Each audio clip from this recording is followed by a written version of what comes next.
Welcome back, Flyers Nitty Gritty fans, to Getting Gritty with It with your host, Yariv. Wolok, my partner in crime, as always, Vasili Gianarakos. Vasili, how's it going, brother?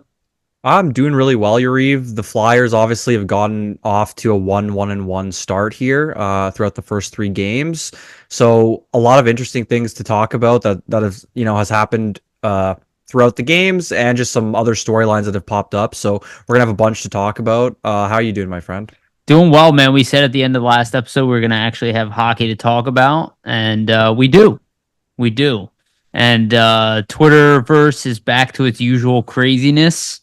So we'll address some of that here, but it's really great to be talking about like actual NHL games that matter, and we're into the season, and fall is here. It's like a little chilly today, and like hockey season is back. And I don't like winter at all, but I love hockey season. So it's like the best part of this time of year.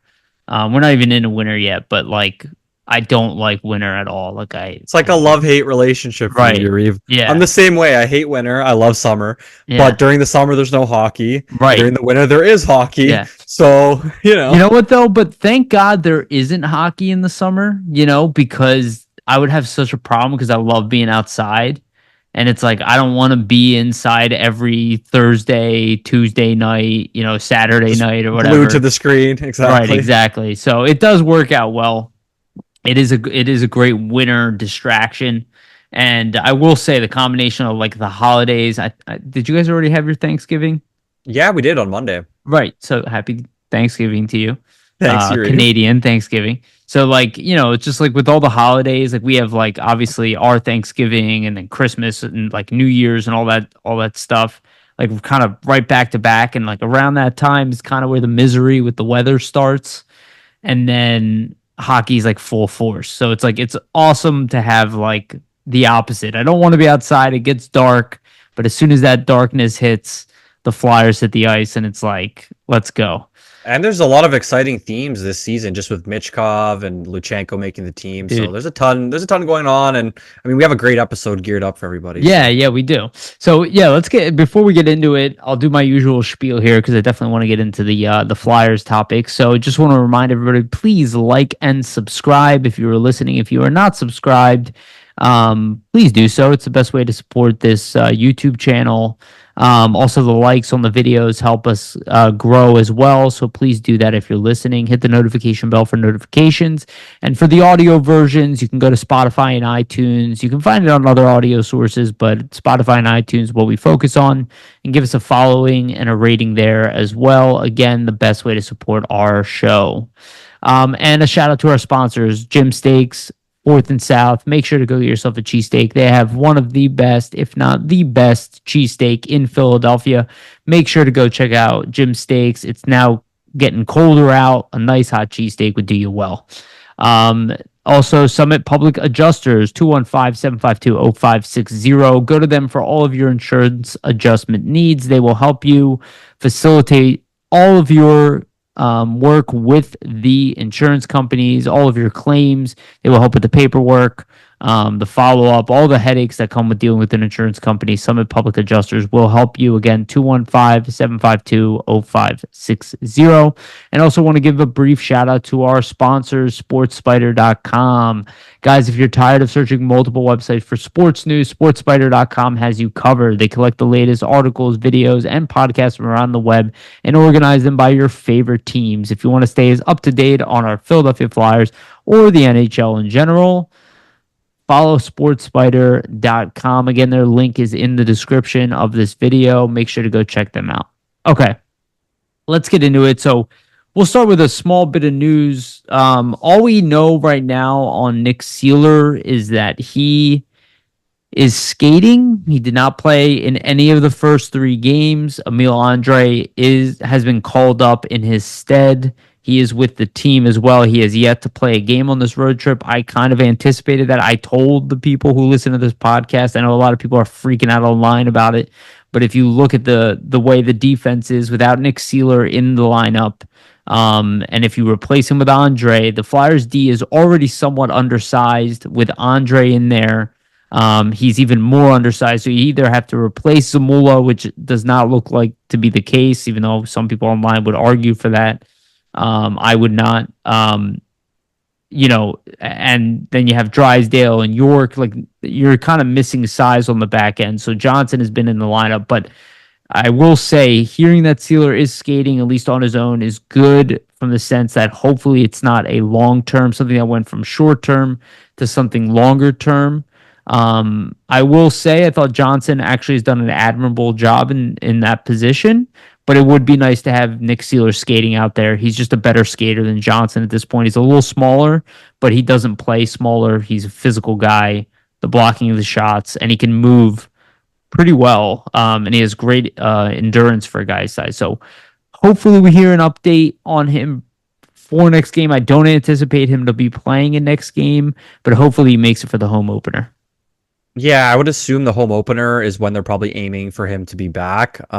He was on the ice actually yesterday. He didn't take line rushes while on the ice, so that kind of shows that he's not quite ready yet, or else they would have kind of had him rotating in with some sort of defensive pairs.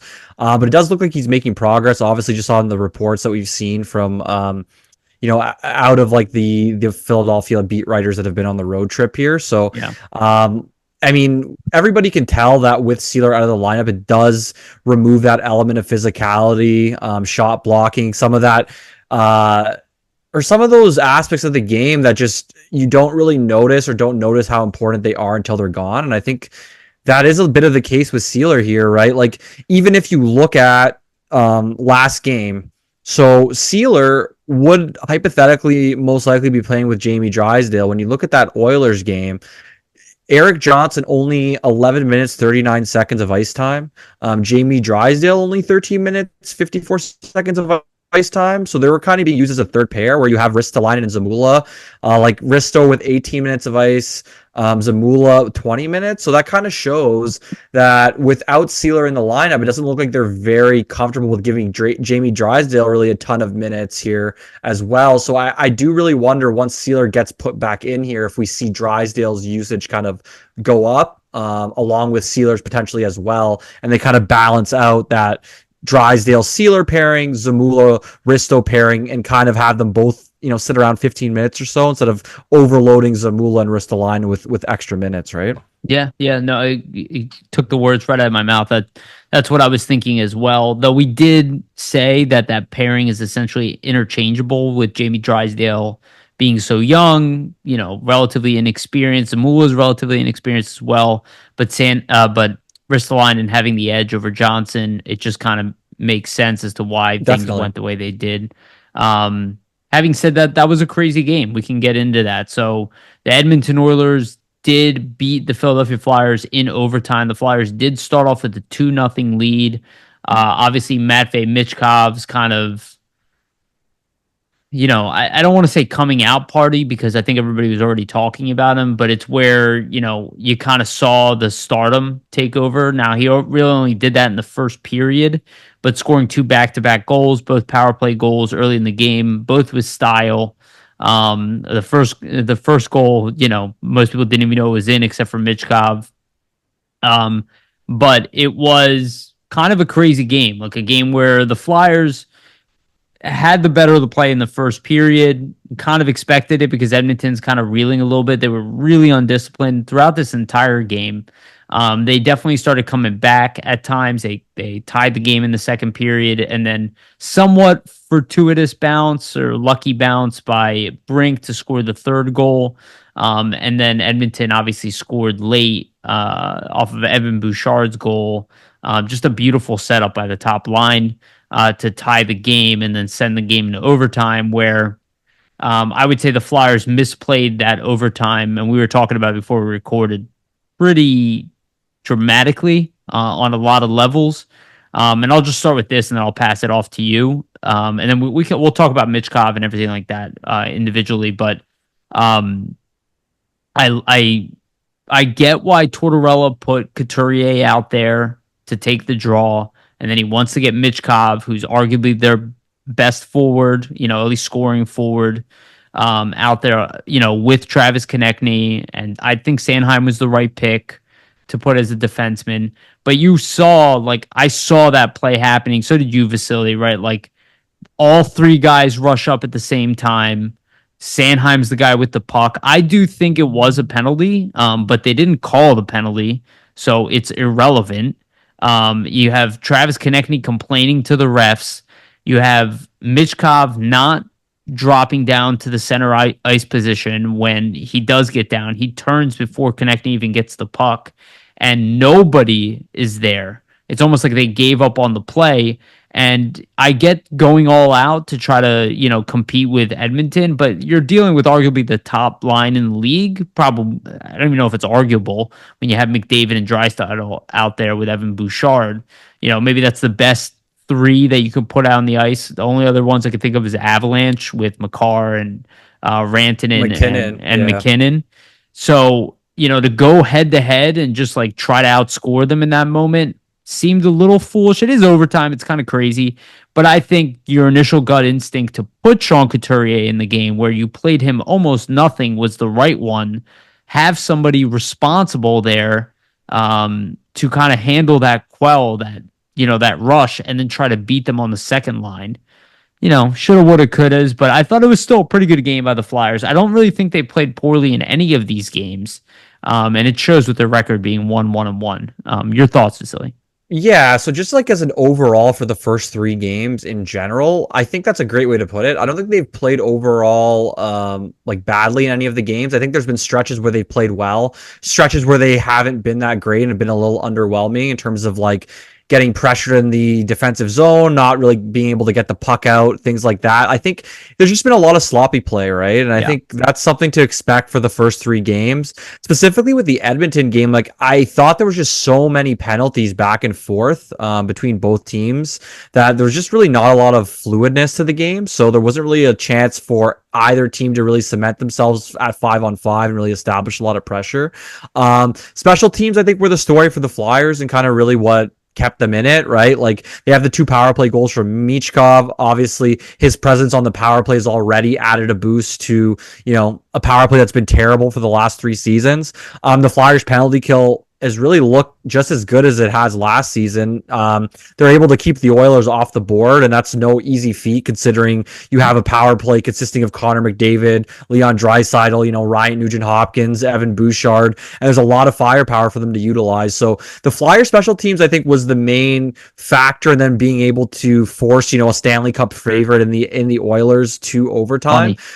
Yeah, right. Where you would think that might have been something that sunk them. And let's say that power play doesn't execute, they wouldn't have gotten that far. So it just shows how, just being able to capitalize on 1 or 2 chances in terms of power play really can, cement some extra points for you. But I do think the turning point really is that Bouchard goal. Edmonton on home ice gets that equalizer with about 10 minutes or so left, and kind of turns the tides a little bit, right? After being, not trailing all game, but they were essentially chasing the Flyers for majority of the game, with the Flyers being up 2-0 to start and then being up again 3-2. So that's a little bit of a momentum booster, I think, for Edmonton. And I will say, the way they start the overtime is just puzzling to me in the sense that I get as a player, if you have an opportunity to rush up the ice like Sanheim did, you want to try to push for a goal in a 3-on-3 situation.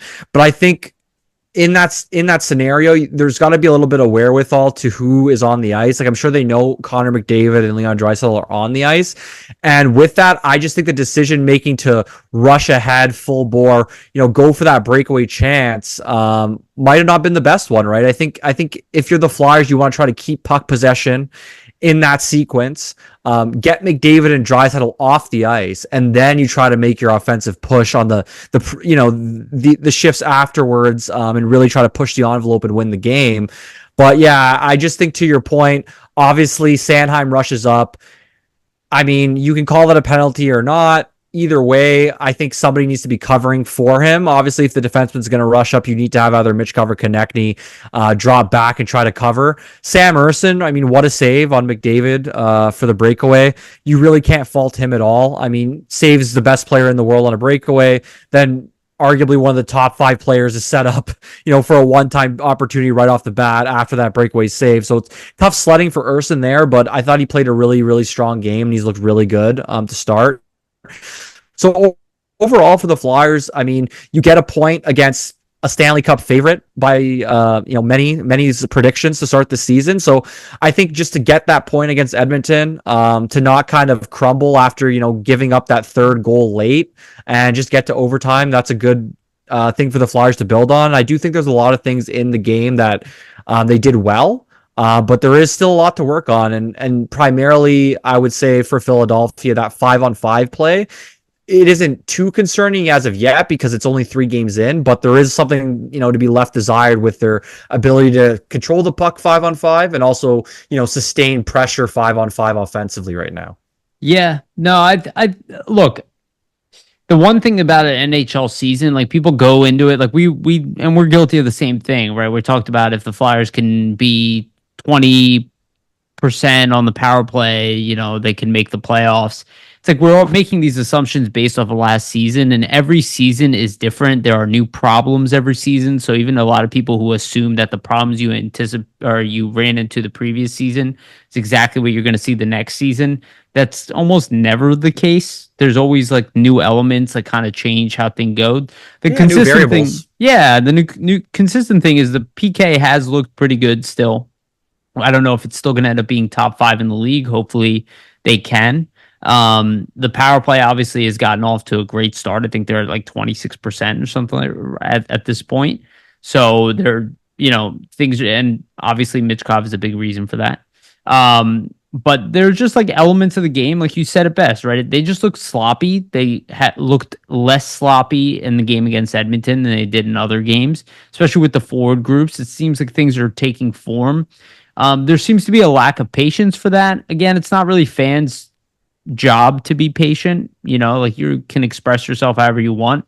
But I do notice that there's like this, like, oh, we saw 3 games, this guy sucks, or why is this happening? Or very small sample to judge. Yeah, but I see people like turning on Zamula within like 30 seconds. And I would just get all of that out of your head if you anticipate that your anger is going to manifest into the coaching staff. I would hope that they don't make their decisions the way Twitter reacts. The weirdest thing for me about it was just how little Sean Couturier was playing. I mean, he was 83% on the faceoff at one point. And it just felt like he's not being played. I get that he's not fast, but he was never fast, ever. And I know that the game has changed. It hasn't changed that much. So I do think it was effective last season to start, right? So what's changed so far from that point to this point? Right. Not a ton. No, great point. Now, there is the caveat that maybe they are bringing him in slow this season in comparison to last season where they went gung-ho with him. But I thought it was like a little too much, to be honest with you. I get the appeal of Luchanko. This is not a Couturier versus Luchanko conversation for me. I analyze them separately. But there needs to be a little bit more balance in how he's using these lines. And I think overtime kind of was an example of that, where it's like, I get why you want to use Michkov. Like, totally get it. But I think there needs to be a consideration for like putting your players in a position to succeed. And I don't know. I feel like the coaches are also trying to kind of figure it out right now.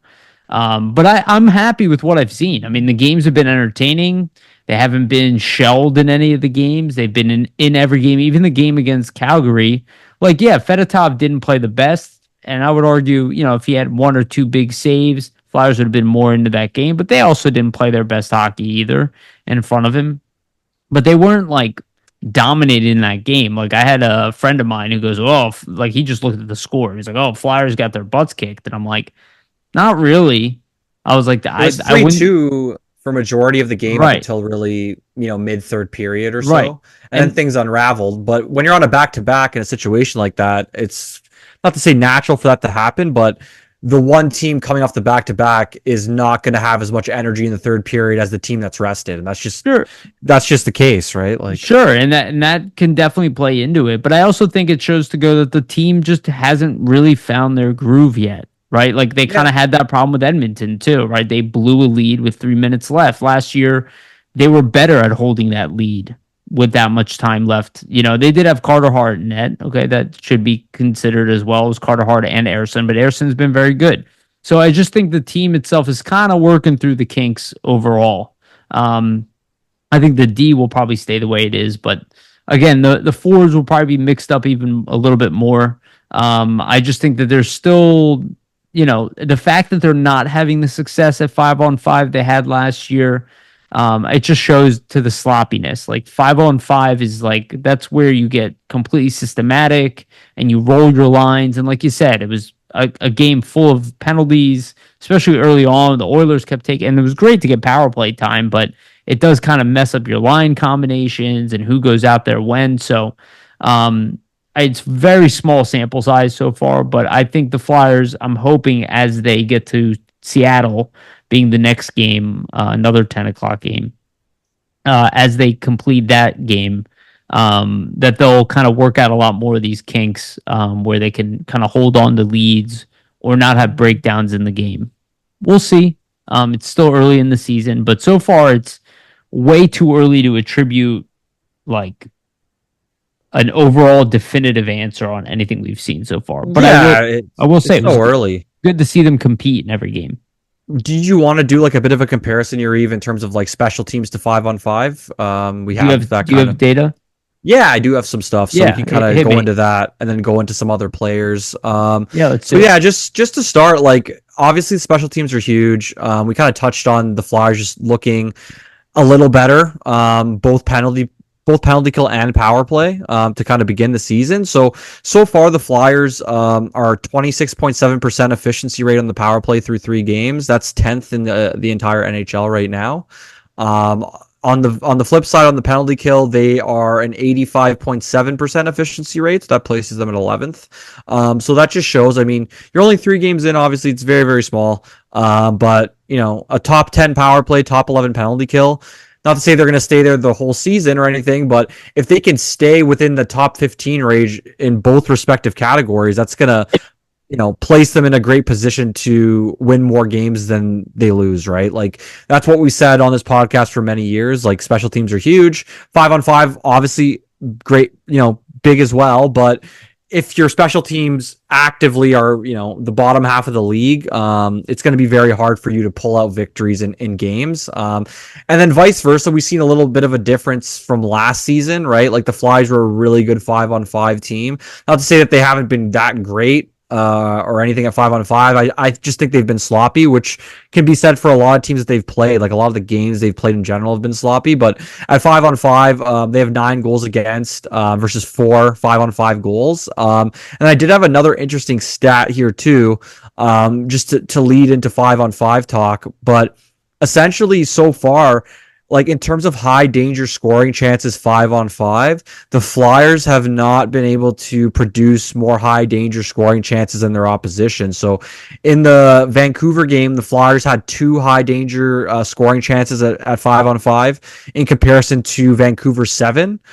In the Calgary game, they had 10 high danger scoring chances at 5-on-5 in comparison to Calgary's 15.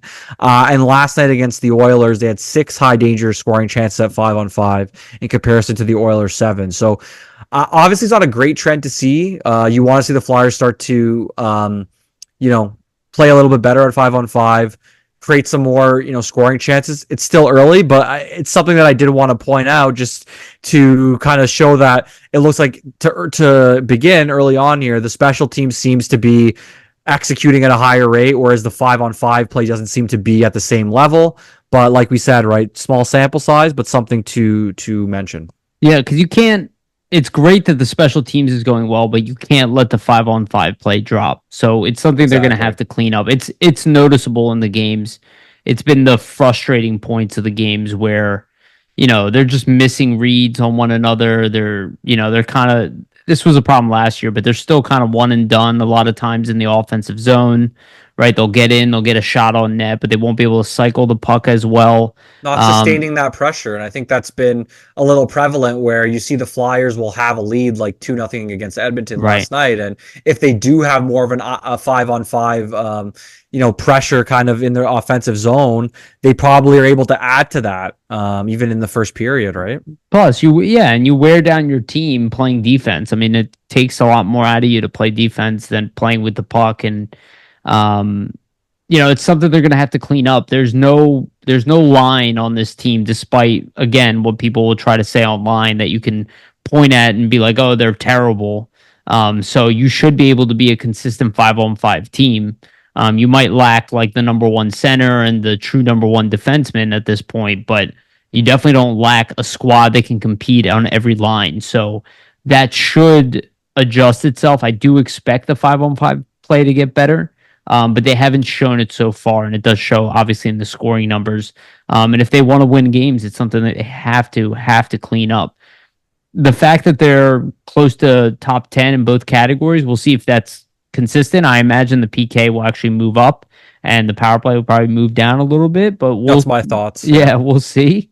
But that is great. And you see, it's kind of why they have a similar start to their start last year, right? It's just kind of outbalancing one another. But again, new season, new problems. So it's just nice to see not everything is breaking in the start of this season, but the 5-on-5 play, I'm not going to say it's a concern for me because it's a small sample size, but it's something they have to get it's cleaned up, because that's how they can win. To note, right? Yeah. That's kind of why I wanted to bring it up. Like, no matter what and how, no matter how good your special teams are, if you're getting dominated, not getting dominated, but if you're getting outchanced at 5-on-5 consistently every single night, it's not a recipe for success. So No. I think there was a lot of times last season where the Flyers, even though they weren't generating quality chances, they just kept the pressure up in terms of, getting into the offensive zone, high volume shooting. I think that's something they'll need to replicate to still, continue and kind of build on a little bit more success at 5-on-5. Yeah, I mean, they lost their games, the two games they did lose because of their 5-on-5 play.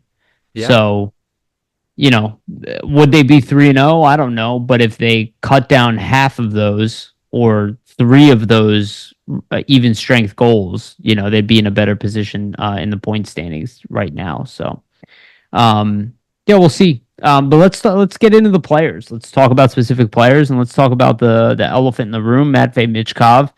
Obviously had his goal scoring coming out party, scored two beautiful goals. One, just a hardworking. We've seen Michkov score those around the net, especially if you've watched enough of his highlights and any of the games from his junior seasons or the KHL.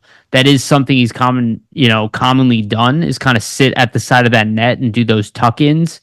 I actually thought it was going to be a goal the whole time. I get the argument for the goaltending interference, but if you actually look at the angle, he's really not pushing against the pad. He's actually pushing against the post. It's actually pretty brilliant, because majority of his pressure is going on the post, and the edge of his stick is curling in. So I suspected that it was going to be a goal when it was under review. I'm glad to see they made the right call there. It was awesome to see him score, and then to come out and score again on the power play with that one-timer. Again, another thing that he has done consistently in his career. I heard some people surprised that he can fire the puck like that. It's funny to me how many people have talked about this player and have not done their own research on him. But yeah, those are just like typical Michkov goals. And they were beautiful, and they took the team up 2-0. And, I really think this is just the beginning. You see in a lot of his games, he's come out slow and then he finishes strong in the game. And that even happened in preseason as well. Like, he would kind of come in more tentative, and then as the game went on, he would kind of take over. Last night, I think he was consistent all the way through. Obviously, the first period being his best, but to come out and score early, score twice, it's showing that he's becoming more comfortable. He was physically active in the game. People were definitely going after him. He's already becoming that guy on the Flyers. Like, Konechny already knows he's like kind of a master at that. Like, if he was 6'2", he'd be one of the most valuable players in the NHL. Michkov is going to have to learn that he's going to be a target a little bit. I love that they're not jumping to put Delorier in the lineup like a lot of people said that we knew wasn't going to happen. But he was, he's backing himself up. Other players backing him up. He had Nurse in a chokehold when Nurse went after Tippett in the game. He's evolving already, and I have a feeling like everything we were saying about his point production, all of that stuff, that does seem to be happening in fruition. It can't be the only thing that goes right this well for the team to make the playoffs, but it is a huge element that they have not had since at the very least Claude Giroux, somebody who can really draw that much attention to them. And Konechny's actually been really good, in my opinion, in a lot of ways, especially offensively of late. But it's very nice to see that Michkov came in and he just looks like a veteran out there already. He still makes rookie mistakes. Defensively, he's not where we want him to be, though he did have kind of a crazy block shot where I was worried he was going to get hurt. But he is trying to be active in all zones. And for all the people who said that Tortorella would have a problem with him, we did not think that would be the case. In fact, quite the opposite. He seems to be playing Michkov like a top three forward on the team from day one.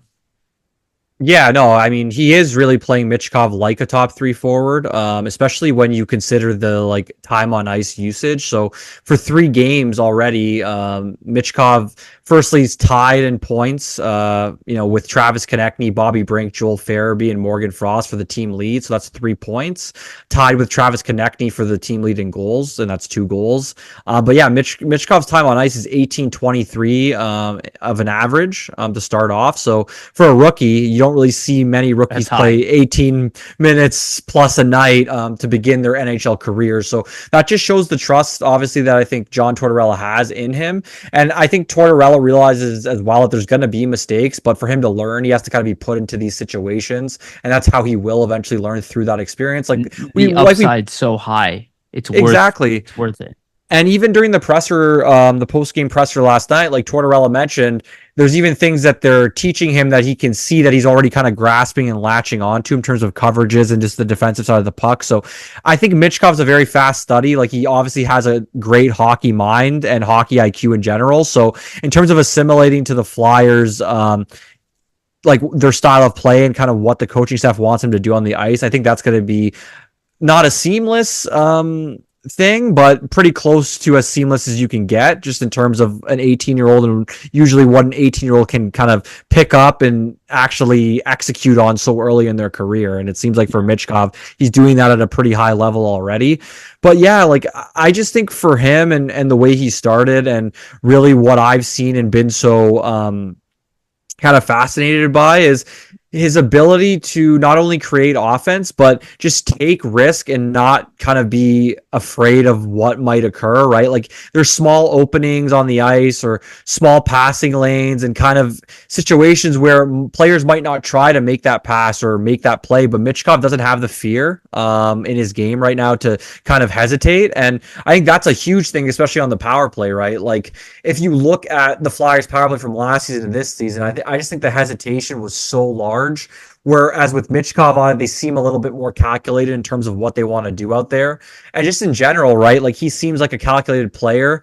He's assertive with the puck. He knows what he wants to do when he's out there on the ice. Specifically on his first goal, right? Like that goal where he's by the net, jamming it in. That's like, not to say a vintage Michkov goal, but there was a couple of games where I watched him last season in the KHL and he scored exactly like that, where he's by the net, jamming the puck in. Like that's not out of the ordinary for him. That's where he's going to score a lot of his goals. And not to put a comparison with Sidney Crosby, but Crosby's similar in the sense is he's willing to get into those puck battles behind the net, willing to get to the net, get into those dirty areas. And Michkov kind of reminds me of Crosby in that sense, that he's almost like a grinder, like on the boards and around the net, but has that elite skill still, so he can kind of find those players and those seams from in close around the net, right? So it's such a dangerous aspect to add to the Flyers in general. I'm sorry to cut you off, but just to add to that, the intensity in which he shoves that puck in, that is not something you typically see from a rookie. Like he didn't go into that and just gave it one whack. He was fighting to get that puck in, which is why it was being reviewed to begin with. Because you're like, usually a player will just push the goalie in, which is why it would be a goaltender interference. But he wasn't doing that. He was jamming at that, working to get that. Like he has the confidence already so early in the season to not care about who's going to hit him or what's going to get in his way. He's putting that puck in the net. And that is a winner's mentality. That is what Crosby does have. And I don't think Exactly. we should hesitate with Michkov to compare him with Crosby. We're always hesitating because of the level of talent is so high with a guy like Crosby, and McDavid and all these guys that, you don't want to compare players to them. But Michkov is kind of on that level, at least in his early career. He does match up with a lot of these guys who came in the league and lit it up.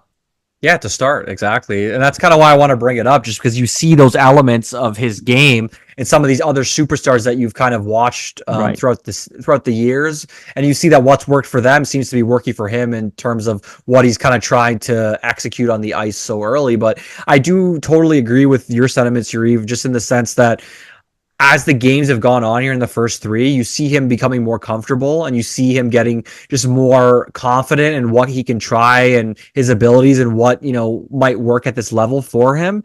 And you see that confidence kind of raising and getting higher every single game. So I kind of expect him to continue with what he's been doing and how he's been producing, obviously. But I even, not to say I expect more because he's got 3 points in 3 games to start, but you just see him scratching the surface level really of what, his talent level can bring on a game to game, night to night basis. Because I think there's just so much that they still have not unlocked yet in terms of his vision, his creativity. Another thing I wanted to mention too, like there's one play where I believe at this point, I think it's still 2-2 in the second period, but he basically turns off Bouchard in the middle of the ice, kind of rubs him off, Michkov, and then just goes straight ahead on a breakaway chance. And like, you don't see many 19-year-old kids, you don't see their ability to be able to turn off a defenseman like that so quickly, create that breakaway opportunity for yourself, and then separate and have a really great chance like that. So it just kind of speaks to his overall skill in general. And then that second goal that he scored too, right? Like I saw a tweet yesterday that was hilarious. Said that Michkov scoring from the Rockstar zone. So I don't know if everybody remembers Danny Heatley from back in the day, but he'd always score those one-timers kind of in that area.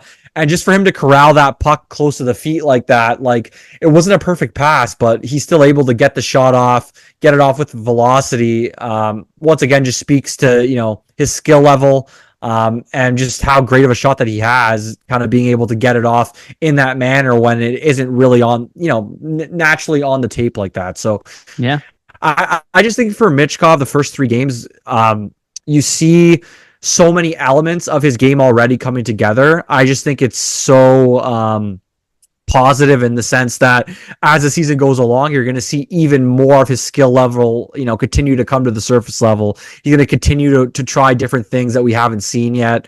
The comfortability, is just going to rise and rise on a game to game level here. Yeah, and I think the coaching staff can make him better on a two-way sense too. He's not great defensively, but it doesn't mean he can't become great. Yeah. He is a special player. Well, he's such a smart player. He's He's such a smart player. That's what I mean, right? There's a lot to learn, but since he's so smart, I don't think he's going to have a problem kind of adding these different parts to his game that the coaching staff might want him to pick up, right? Right. And I look, I'm not saying he's ever going to be, Sean Couturier, Selke winner. But we just need him to be a guy who can play well. And again, we saw that mistake in overtime where he kind of turned away from the play before they even had possession, and they already had Sanheim behind the play who was downed. Again, probably a penalty, probably should have been called, but it doesn't matter. You got to get back, play defense, retake possession, and take it back. The penalty wasn't called, so it's irrelevant at that point. So, and he was kind of looking for a stretch pass from TK and looking to attack. And I love that he's always looking to attack. But in that moment, you already have your one defenseman out of the play. You have 3 of the best players in the league around your goalie. You got to get back. So it's those little refinements. And I have zero doubts that he'll make those changes as the season moves forward. And next time I expect him to have even better game. It's almost like I kind of expect him to have another great game again and another great game. Like I don't really expect like a wall to be hit, and maybe that's naive because typically young players do hit a wall. And I'm sure maybe he'll see his version of that. I don't think he's going to score every night, but I do think he's going to be highly dangerous every single night. I think a lot of people are Yeah. trying to temper the expectations that he's going to be a 45-point player. I don't think they actually scouted this guy. I don't think they I actually just looked into see him deeply at all. No, I agree. I just see like his game consistently building upon each other, like from game to game. Like if you look at the first game, second game, third game, like I said, you see him getting more comfortable. That's only going to continue. It's only been 3 games, and through the first 3 games, I don't know. I mean, like you can argue with me all you want. If you're listening to this and you don't agree, sure, you have your own opinion. But through the first 3 games, in terms of pure offense and players looking dangerous with the puck on their stick, I don't know how you can watch these first 3 and can't pick and pinpoint that he's been their most dangerous player through 3 games with the puck on his stick. Even though he doesn't have goals the first 2 games, when he does have that puck, you see things opening up on the ice that just is not opening up when other players are in similar spots with the puck or in similar situations. So if that's already happening in 3 games, I mean, imagine what's going to happen by game 20, right? Right. Yeah. No, I think we're on the same page. So let's talk about Jett Luchanko. And again, we won't just be talking about Michkov and Luchanko every single night, but right now it's obviously the hot topic. So Jett Luchanko had a nice game. Obviously he sat out against Calgary. He is what I thought he was going to be. I mean, the guy is in the right place a lot. He had a great forecheck at one point and had his best scoring chance of the night. He had 2 of them back to back, where he kind of created a lot of chaos around the net. Again, it's still unable to finish. But he did a really good job against McDavid, especially considering the situation. On paper, it does kind of make sense that the Flyers would try to match up Luchanko. It's not very fair to an 18-year-old kid to do that. But at the same time, he's got the wheels to keep up with McDavid. He's arguably one of the fastest skaters in the league already. And I believe Eric Johnson even said that about him. And it's noticeable. I thought he's been good. I don't think he's been great, because I think he still lacks the offensive comfortability to be like a legit top 6 forward, right? But he hasn't been a burden in any sense. He made a couple mistakes, but he's 18 years old. And a lot of guys have made mistakes. So it's not like it's just him.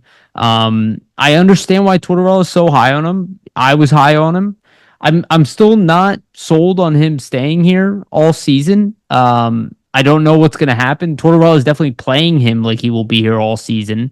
But I don't know if necessarily Danny Briere agrees with that or Keith Jones, if that's really what's best for his development. Having said that, I could see the argument going either way because he, just like Michkov, is also very smart. He clearly understands the game really well. He does not stick out on the ice like, some kind of like young guy that's, getting beat all like that's not what's happening to him. It's really just the lack of ability to finish. And if he starts finishing, we might finish, change our tune on it in general. But I thought he's looked good. I mean, I think he's being given a little too much. And I tweeted this out, like maybe put Couturier with Konechny and Forrester and go back to that line that worked so well in the first half of last year. And, get Luchanko playing 3rd line minutes where he doesn't have the toughest matchups. Like, let's try to get his offense going a little bit. But it feels like they're kind of testing him at the same time.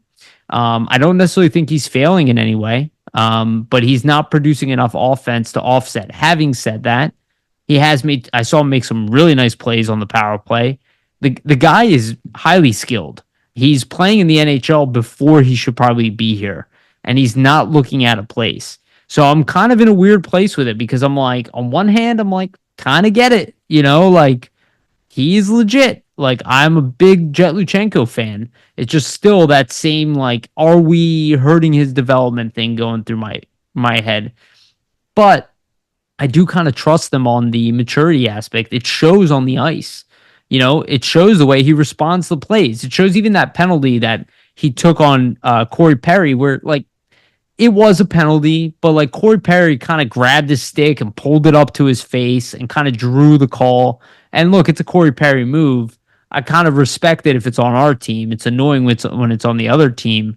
But you didn't see like Luchanko go into the box and like pout, like throw his stick, and Yeah, very mature reaction. he just kind of like went like damn, and came back out and played the exact same way. I mean, It's like he got gamed by Corey Perry, one of the guys that is kind of known for doing that, right. especially to a younger player, right? Luchanko's a real interesting one for me. I mean, I don't think he's looked at a place at all, and I don't mind them scratching him in the back-to-back, especially being such a young kid with all the travel. I think it made sense to do that. Don't overwhelm him. You know, you don't want to tire him out early on his NHL career here. Plus, that it kind of gives you the opportunity to extend the 9-game trial by an extra game technically. In fairness, I'm sorry to interrupt you, but even Leo Carlson last year with the Ducks, because they managed his minutes. They managed his minutes. It's not that weird. No, yeah, I'm totally fine with that. But just in terms of Luchanko's play, like he hasn't looked out of place whatsoever. I think the speed element is probably what is the biggest factor there to him kind of looking like an NHL player and looking like he belongs. Like he can keep up with the pace of play. There's no doubt about that.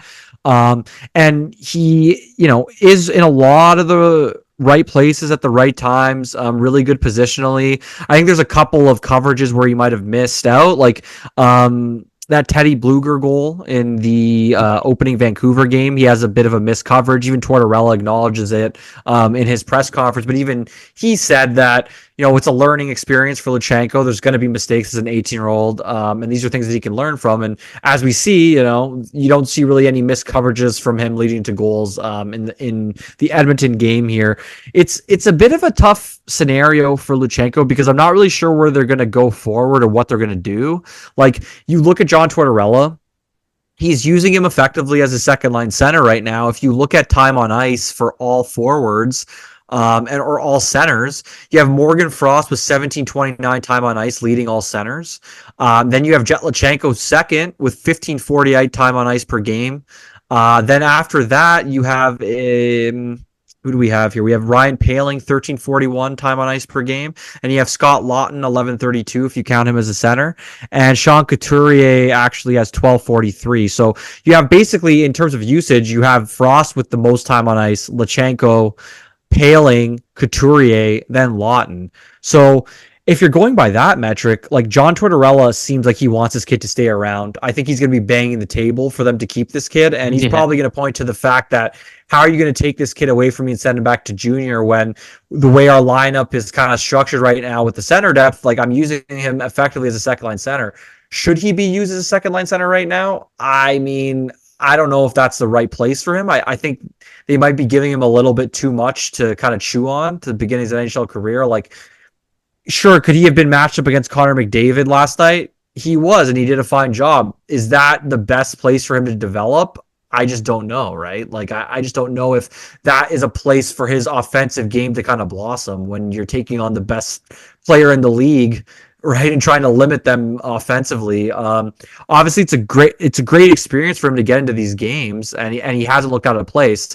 I just don't know, and this is kind of the sentiment I had last week. I just don't know if these situations are going to be best for him to kind of develop offensively, get into those offensive situations where he can really progress. I think for me, like I said, he hasn't looked out of place.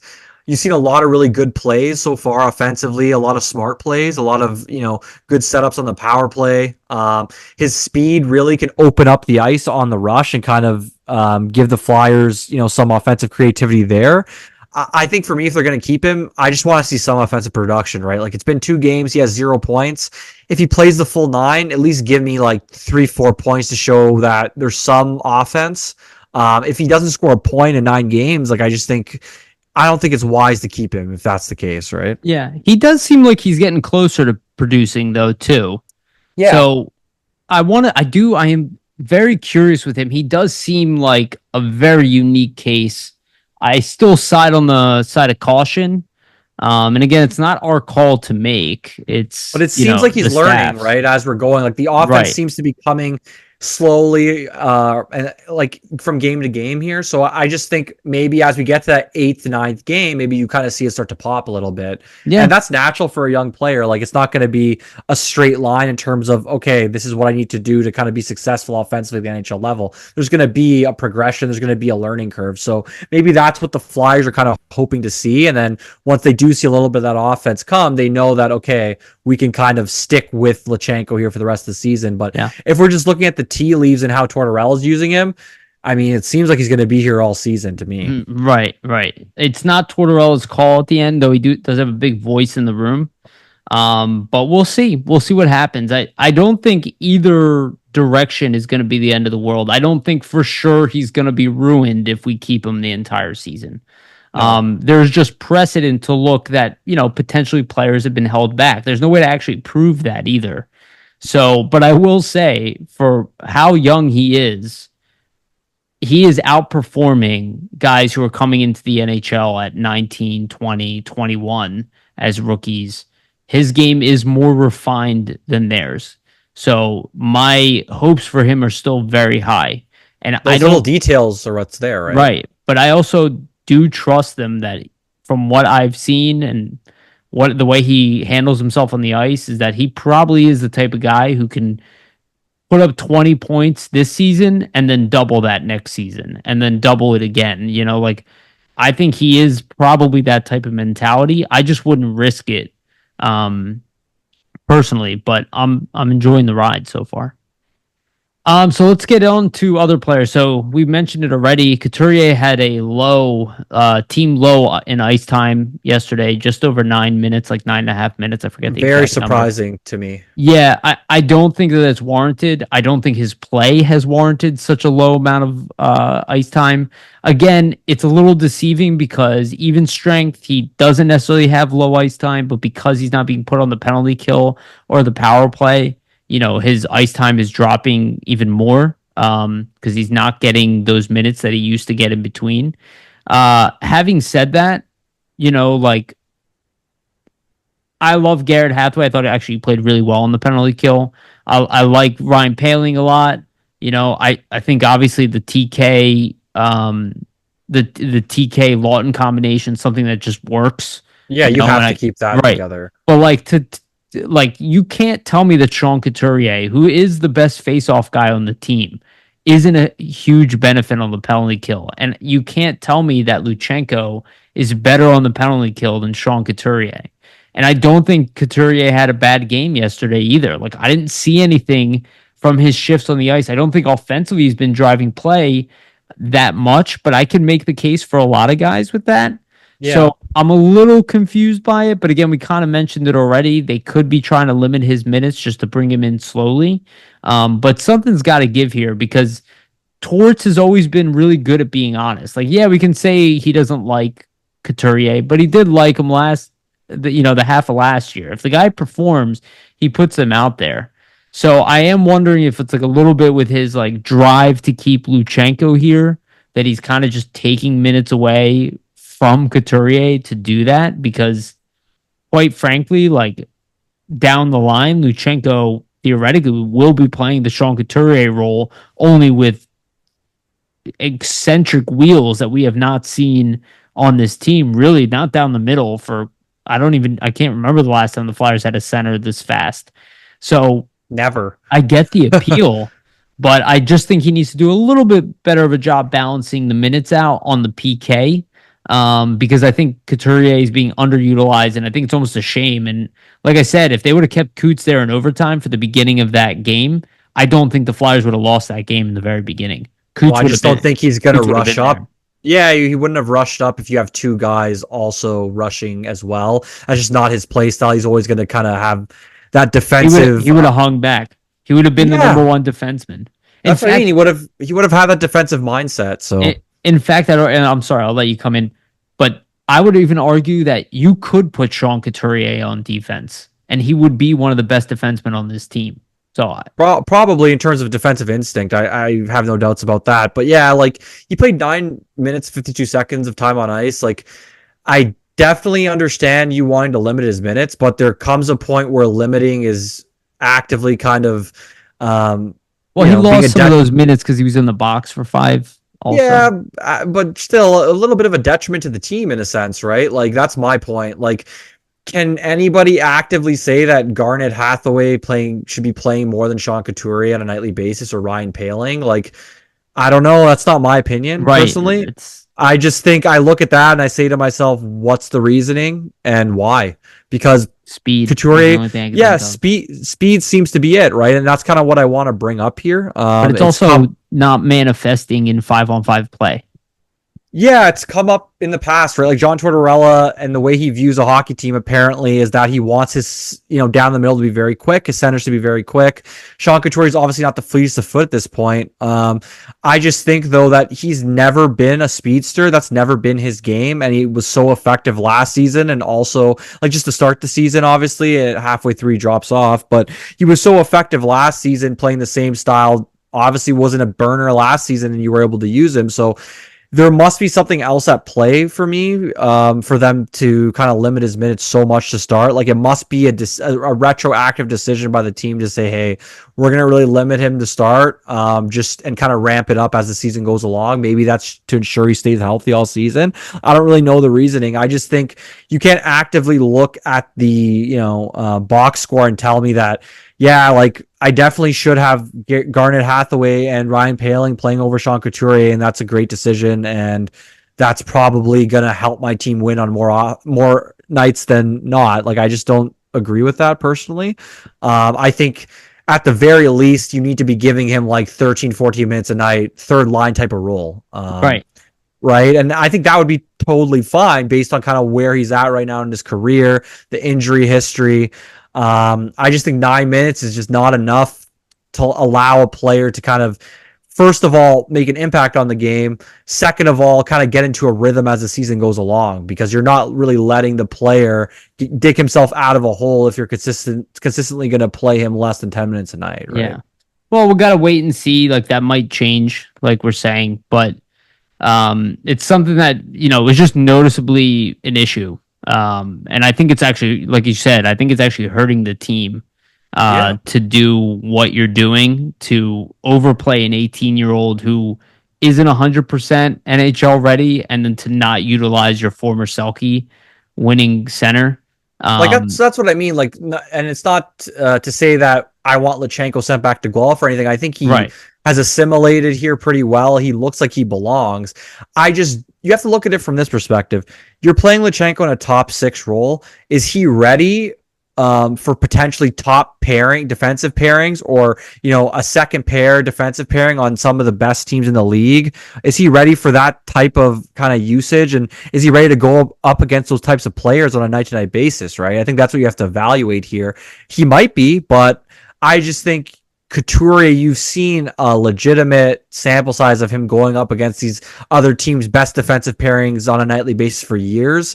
So for a fact you're not going to be overwhelming him with that type of play and that type of usage. So I just look at it like that. Like, are you putting, first of all, Luchanko in the best place to succeed, going up against these types of players night to night? And also, is Couturier better served to do it since he's done it most of his career already? Yeah. And that's where I kind of look at it like, are you shooting yourself in the foot here? Like, would you have, who knows, would you have got a better result playing Couturier 16 minutes a night last night versus Luchanko? I don't know. I know that Couturier has always been exceptional 5-on-5 throughout his career. And the team has been struggling in that aspect to start off in terms of driving play. So yeah. So look, I don't necessarily think Couturier played amazing yesterday that you'd be like, hey, this is crazy, but it's becoming weird. Especially him being the captain too. Only getting the 10 captain minutes of ice time. The captain of the team, a guy who we know doesn't have an attitude problem. We know a guy who's loved by everybody. We know a guy who's been, one of the best players in the league at one point, and the best player on the Flyers at one point, even when Giroux was on it. So I don't know. It's just kind of a strange decision because, like, Claude Giroux is not fast anymore. You don't see his his minutes being reduced with Ottawa. It's just maybe this is a way to light a fire under him. I don't know if that's already what I initially thought. Yeah, I don't know if that's already what we're trying to do, and if that's what Tortorella's thought process is. But I just find it very strange. Like 3 games into it, reduced ice time. So we'll have to see if it kind of continues, but I imagine if it does, there's going to be something to address it, or there's going to be some sort of comments made as to why these things are happening. I can tell you that it's a conversation they'll have in the background that we're not going to be privy to. And I would imagine if it continues, I mean, something will be said. And at the end of the day, maybe Briere is going to be like, we're overplaying this 18-year-old kid. We have Sean Couturier playing 10 minutes a night or whatever. Like, We should probably play him. Yeah. yeah, we should probably play Couturier. He's here for like another 6 years. And even if we want to move him or something at some point, You're like gonna have to play him. you got to play him. He does have a reputation. Like I know a lot of people think that he's like impossible to move. I don't think so. I think there's a team out there that's gonna be like, oh, 6'3" face-off winning center who's won a Selke trophy. Maybe the Flyers will have to eat some money off of it, but I think there's definitely You teams can out there move that him would want him. somewhere. Yeah. Yeah. All right. The other player I want to talk about is Owen Tippett. So he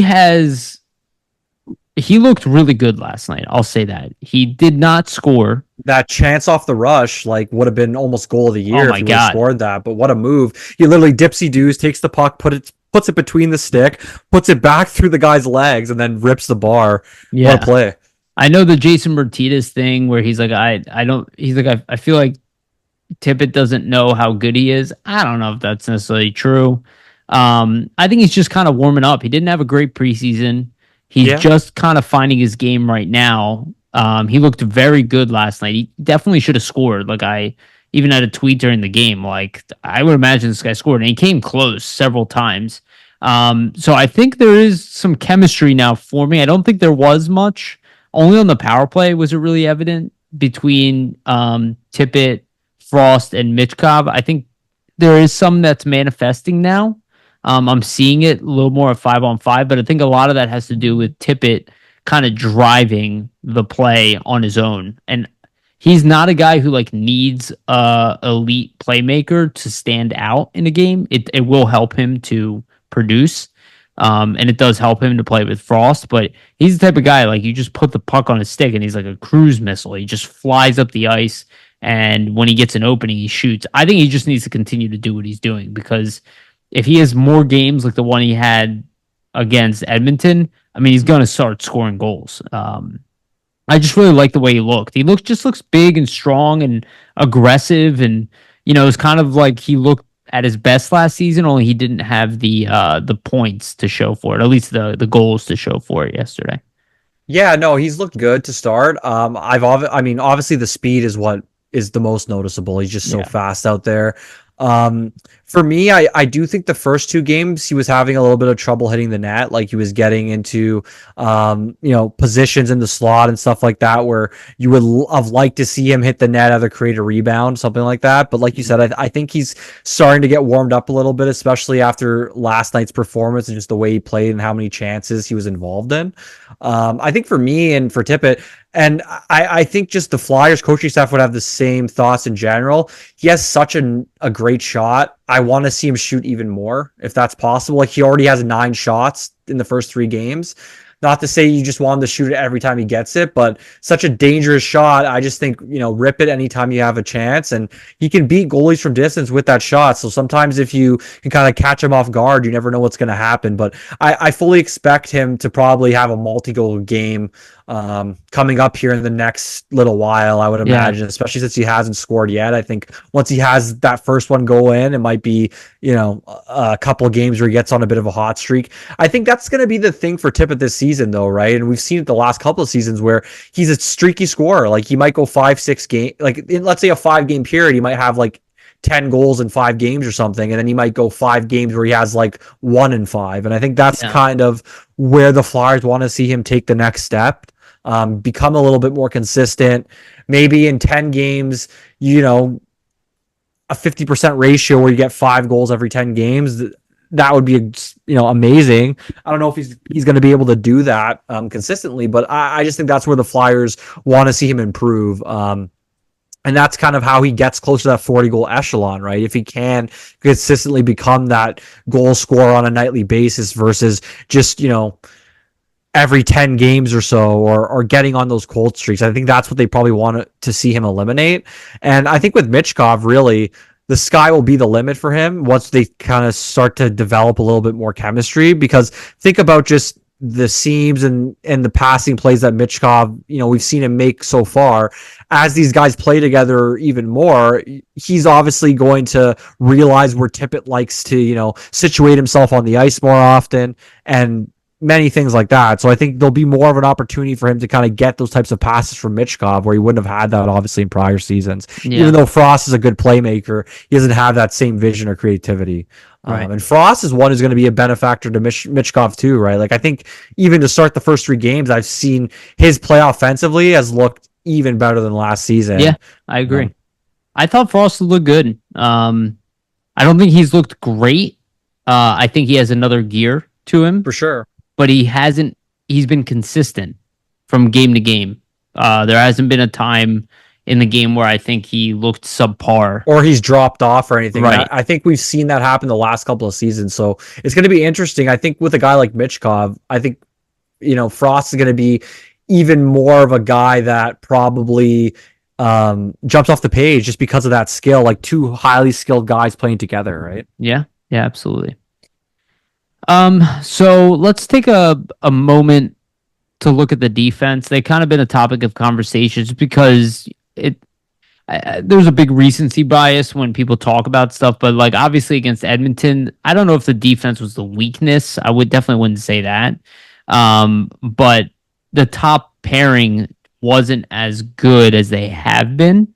Neither York or Sanheim had their best games. I don't think either one of them had a terrible game. I think the -3 is like a little bit deceiving, but he also didn't have like a good game by his standards. Like York played all right, but he wasn't that noticeable offensively in any way or like breaking the puck out. They felt like they were in their zone. They are playing, McDavid pretty much majority of the game. So it's not easy sledding for anybody. So. It's understandable. But let's talk about the defense in general. I mean, I think Erik Johnson's been serviceable. Obviously, we ideally like to get Nick Seeler in there. I think there's been some ups and downs. I think Ristolainen, has had his really good moments, and then he's kind of faded into the background, but not necessarily a bad thing. He hasn't stuck out in a bad way, so I thought Risto's been good, and the fact that he's healthy is great. I think people are being too hard on Zamula. He's definitely had some errors, but this is his second full season in the NHL. He's also a young defenseman. I love people like talk about giving like young guys tries, even though Zamula is literally like a year older than Andre or something like that. He's like not, like he's not old. He's made some good outlet passes too. I mean, there's been mistakes, like you said. I just think for Zamula, as he kind of gets more comfortable playing with Ristolainen, you're going to see his game get a little tighter as well. Like, I think so the season's still very, very early. Personally, that pair, I don't want to say it's been their best pair because I think York and Sanheim were good the first 2 games, but I think Zamula Risto's been better for me than Johnson Drysdale. I think Johnson Drysdale has looked okay, but I think there's been a couple of points where you're kind of like, whoa, what's happening? Especially in their own end, like getting pinned a little bit. Mm-hmm. And I think Drysdale's never going to be that defensive stalwart. Obviously, they want him to get better defensively, and I think that's going to happen. But it's going to be a little bit of a learning curve, right? Like even the coaching staff has kind of admitted that he isn't really always in the best places positionally to start, just based off kind of what they want to do in their defensive zone and how they're kind of covering the zone in terms of not doing a man-to-man, and that's kind of what he's been used to throughout his career. So there's going to be a little bit for him to still adjust, but I think with Seeler kind of having a steady partner and getting Seeler back in there will probably help him out more. Kind of get him into situations where he's going to be able to develop that more, because I do think they're sheltering that third pair a little bit with him and Johnson right now. Yeah. What's your thoughts, Yariv, on like Sanheim, York? I mean, I thought they've looked good, but would you be open to splitting them up at any point here?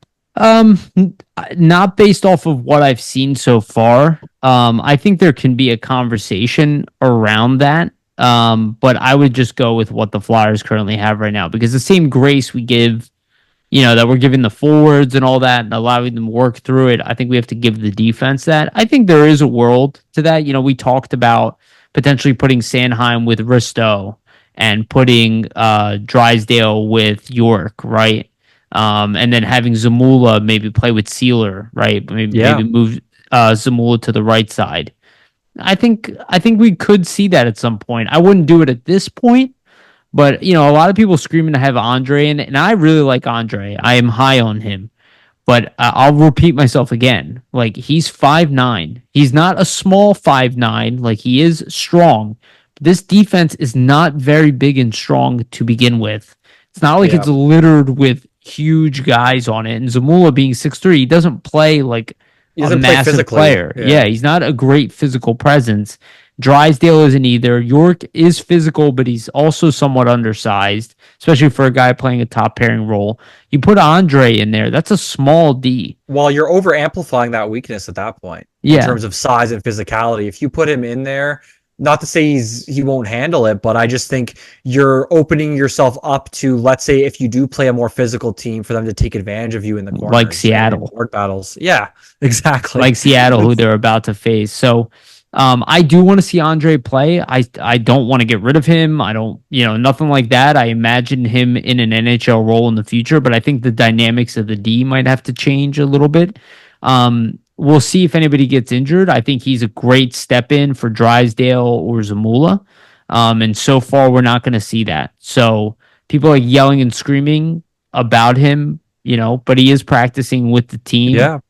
What I don't like is that, there's like these like weird assumptions online where they just kind of like attribute things that, in my opinion, clearly are not true, and then like position a story into something else, and like they make such a big deal. Like I think it was the Liberty Yell had some kind of tweet about like, oh, Flyers have to play Michkov on his off wing. It was like this tweet implied it because Konechny can't play on the off wing. It's like, first of all, you're not even defining off wing properly, because Michkov already plays on his off wing on the right side. The off wing implies that you're playing with the opposite hand.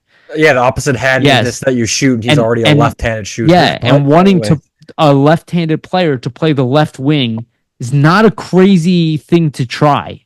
It's not like shows that the leadership doesn't know what they're doing. No. And literally they tried it once. But there also is a sense, like, we love Michkov, he's going to be a great player, and everybody on the team obviously thinks the same thing just by the ways that they've embraced him. But like, there is a sense of seniority that Travis Konechny is technically the best player on this team if you look at like past production. Well, he's played well. He's leading the team. He's tied for the lead in points and in goals. But like, they might not just want to move him off right wing based off of that too, right? Like, obviously you want to accommodate. Try a guy who's a lefty on the left side. That's what I mean. But like, it's not always just to accommodate Michkov, right? Like, they're going to want to accommodate Konechny as well. There's a two-way street in a sense. So. 100%. I think you're, and the seniority thing and all that. Like, also, what you have in Konechny. He earned it. Again, he was the most offensive defensive player in the league last year. I just like see these like weird assumptions where people are like assuming that like you're never going to see Andre because they're not playing him and they don't really care about it. It's almost like it's all about roles. It's all about roles though. 100%, but it's always like the argument, like the goal line keeps shifting for people. If it's like, well, that's online, right? That's right. It's like, it's already the fourth youngest team in the league. Right? Yeah. And people are like, oh, is this really a rebuild? Like, they don't even want to play the kids. The whole lineup is kids. You have two teenagers literally in the lineup. So it's like, there's also like managing the amount of young guys you have in the lineup. That also matters, right? Now you have 3 inexperienced players playing in your lineup. It's just like, I don't know. It just feels like it's overblown. Well, that's online, right? Decision.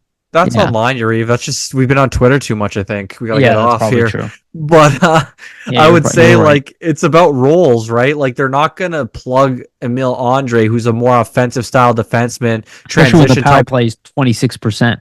Yeah, but they're not gonna plug him in, who's a more offensive type defenseman, transition style defenseman, when Nick Seeler gets hurt. Because Nick Seeler isn't playing that role, right? That's literally what Johnson is here for. Yeah, pretty much. So to be a defensive defenseman at the NHL level. I think Andre will get a shot. Like, just like, it's just gonna have to be when one of these more offensive guys goes down, or like somebody gets sick, or who knows, right? What's gonna happen? But he'll get it. He'll get his opportunity. Just to wrap up to like just with the defense, I did want to mention, like, for everybody saying that the defense hasn't looked great. Right now, it's about middle of the road. If you look at this stat I have here from J Fresh Hockey, this is 5-on-5 expected goals against per 60. So right now the Flyers are 17th in the league in throughout the first 3 games in 5-on-5 expected goals against per 60. So their metric is 2.55 expected goals against per 60. That has them about halfway through at 17th. So they haven't been, a brick wall or anything defensively, but they haven't been terrible either. They're about middle of the road. Yeah, that's what we And see. it's kind of what you would expect for a team that's just starting off on a Western, road trip that they're kind of on here. It can be tough to start off on such a long road trip like this. So I think for Philadelphia, the defense, they probably just want to kind of get out of this either 500. You're not giving up too much, and then kind of maybe work on whatever, aspects they need to kind of clean up as they get onto this like homestand they're about to have here. Yeah. Once they get home. I And I did want to say one last thing with the defense, because I did say that, with Drysdale, you want to see him kind of get a little better with the defensive coverages and things like that. But there's one thing I will point out on the power play, like his play on Michkov's goal, that basically is the reason why the Flyers score. So pretty much what happens with Drysdale is they try to clear the puck off the left side boards. He takes a hit to make a play. Puck goes to Konechny. He passes it to Frost. He passes it to Michkov. If Drysdale doesn't make that, keeps and take that hit to make a play, there's no goal. So you see the elements with him, right? Like there's certain things offensively that he's going to be able to do the way he can keep the puck in. It's going to really benefit the Flyers. Those defensive coverages he'll need to clean up and kind of work on. But I think that's the point, right? And that's where Tortorella and the staff can really use their expertise to help him out at those aspects that he might not be already, gifted with. So yeah, and I think he will improve significantly on defense. I do expect him to be a legitimate guy who can play against the better players in the league. And I think we'll see more of that as the season goes on. Yeah. So before we take our break here, any changes that we would make to the lines? I guess from our opinions.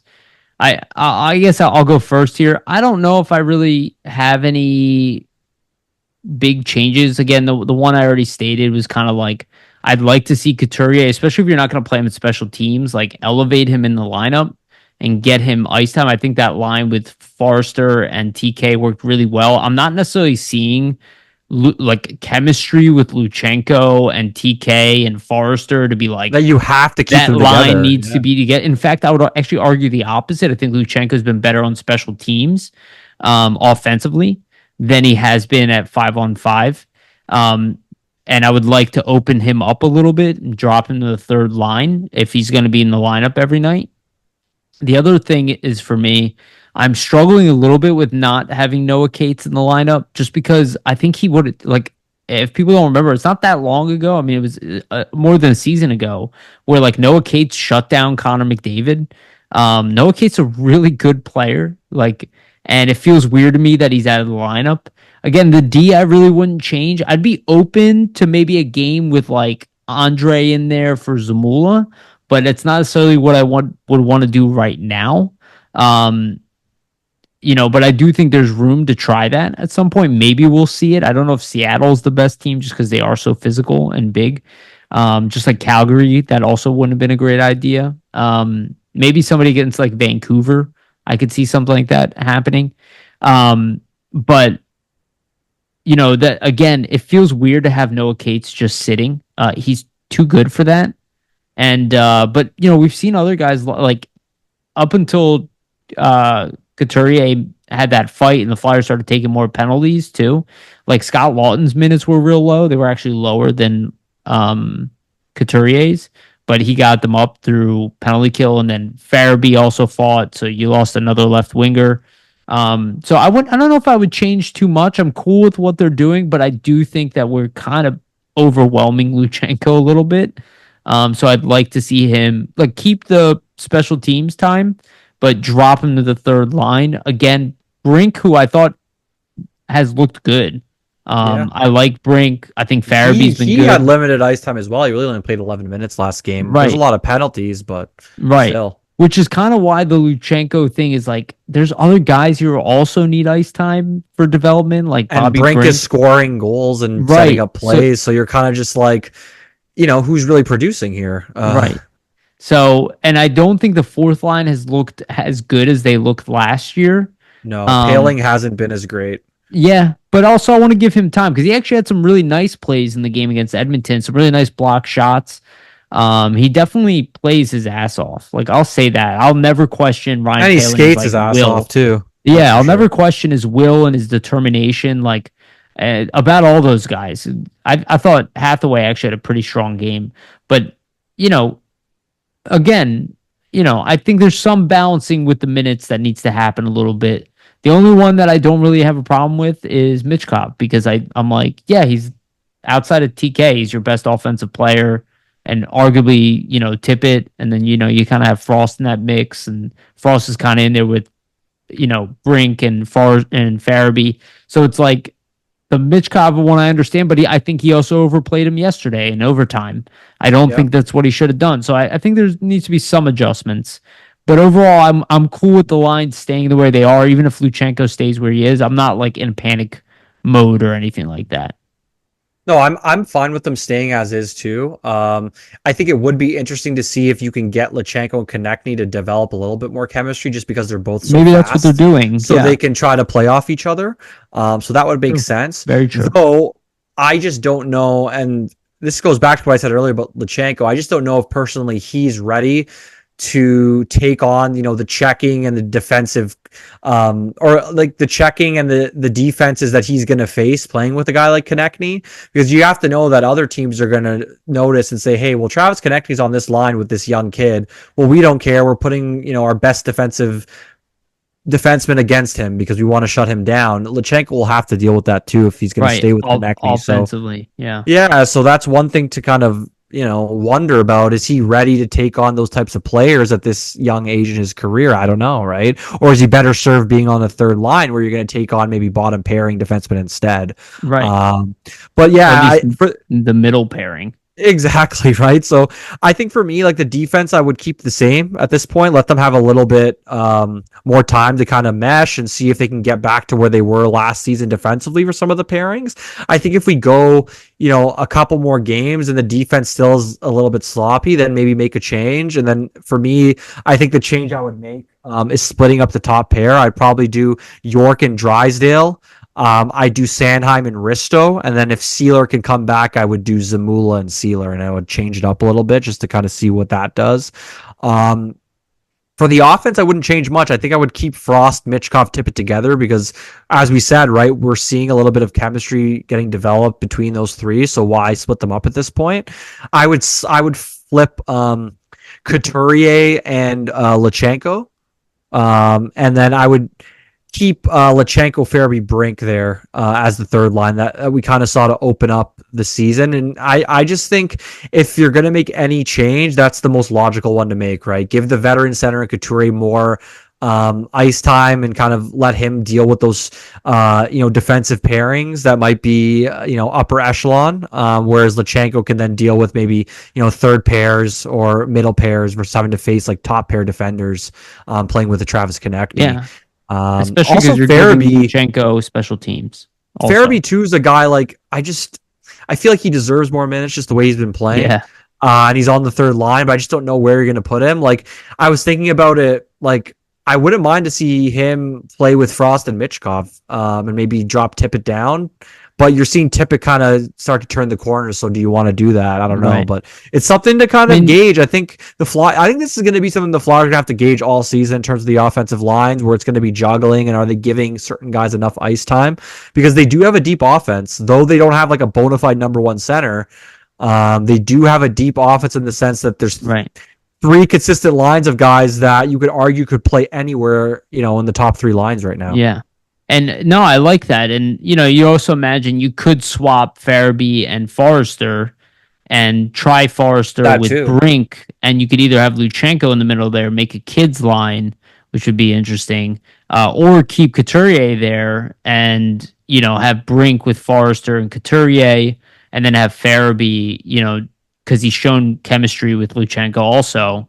Farabee with TK, and Farabee had really good chemistry with Atkinson when he was here and when he was playing better hockey. So I think there's some, I think we might see that. I think Farabee just needs to keep doing what he's doing, because he's having strong games and he's been one of their best players. Yeah. So we'll see. I don't think that the lines will be consistent. from what we see today. We'll definitely Yeah. see some I experimenting mean, moving forward. that's a John Tortorella team, right? Usually he'll put the lines in a blender, so we Yeah, can't be I mean, I too would. too adverse to that. Yeah, I definitely would if I were him. Okay, let's take a quick break here. Just want to remind everybody, please like and subscribe to the podcast. If you're listening and you haven't liked this podcast, please give us a like. And if you're listening, you haven't subscribed, please subscribe. Again, it's the best way to support this podcast. Hit the notification bell for notifications when we release the episodes.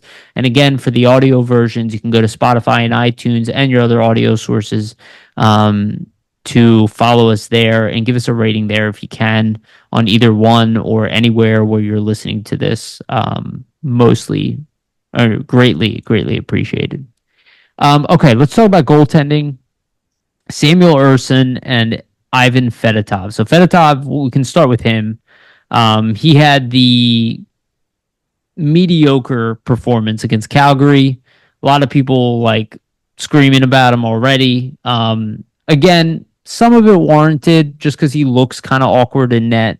But it's a very small sample size. He's played one NHL game this season. The team didn't play amazing in front of him. He didn't have enough big saves. They needed maybe one or two more from him, but he also did have some big saves in that game as well. He does look a little awkward in net, but that probably just comes with the fact that he's a monster and he's just so big.